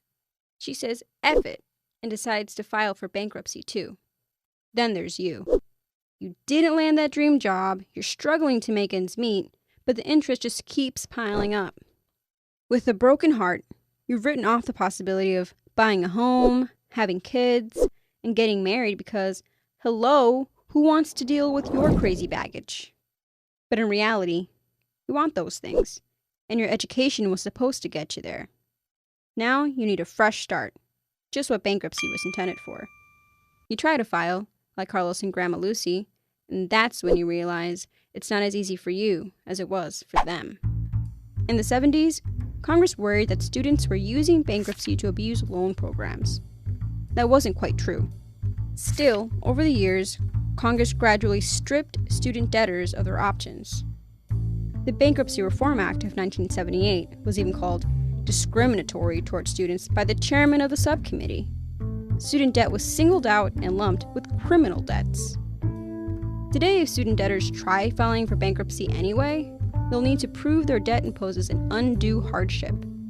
But who's to say what qualifies as an undue hardship? Even some judges have said they don't get it. This lack of clarity in the law could work in your favor.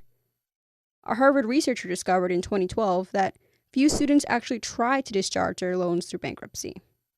Of the students who filed for bankruptcy to settle other debts, only 0.1% try the same tactic on their school debt. The craziest part? Just under half of them got their debts fully or partially discharged. In other words, you can file for bankruptcy on your student loans. Depending on your situation, it might just be a matter of trying. At least there's that.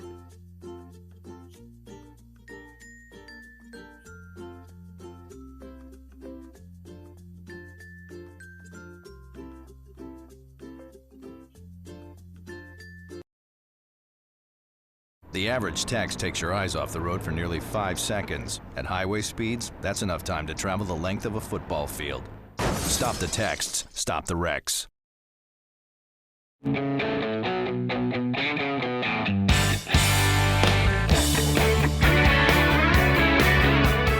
The Parting Shot with Bill Press. This is the Bill Press Show. Yes, as we were just talking, Justin Antoniscalea liked to shake things up in life, and he has now certainly shaken things up in death. He's shaken up the court because unless a new nominee is confirmed, the court's going to be in gridlock for maybe over a year. He's shaken up the Senate because an ugly fight over confirmation will put Republicans up for re-election on the spot. And he certainly has shaken up the presidential race because for Democrats, a long, ugly battle over confirmation will only underscore how critical it is to hold on to the White House and to get control of the Senate back for Democrats. So yes, somewhere Justice Scalia must be smiling at all the trouble that he's caused. That's my parting shot for today, folks. Have a great Tuesday. Come back and see us again tomorrow morning. This is the Bill Press Show.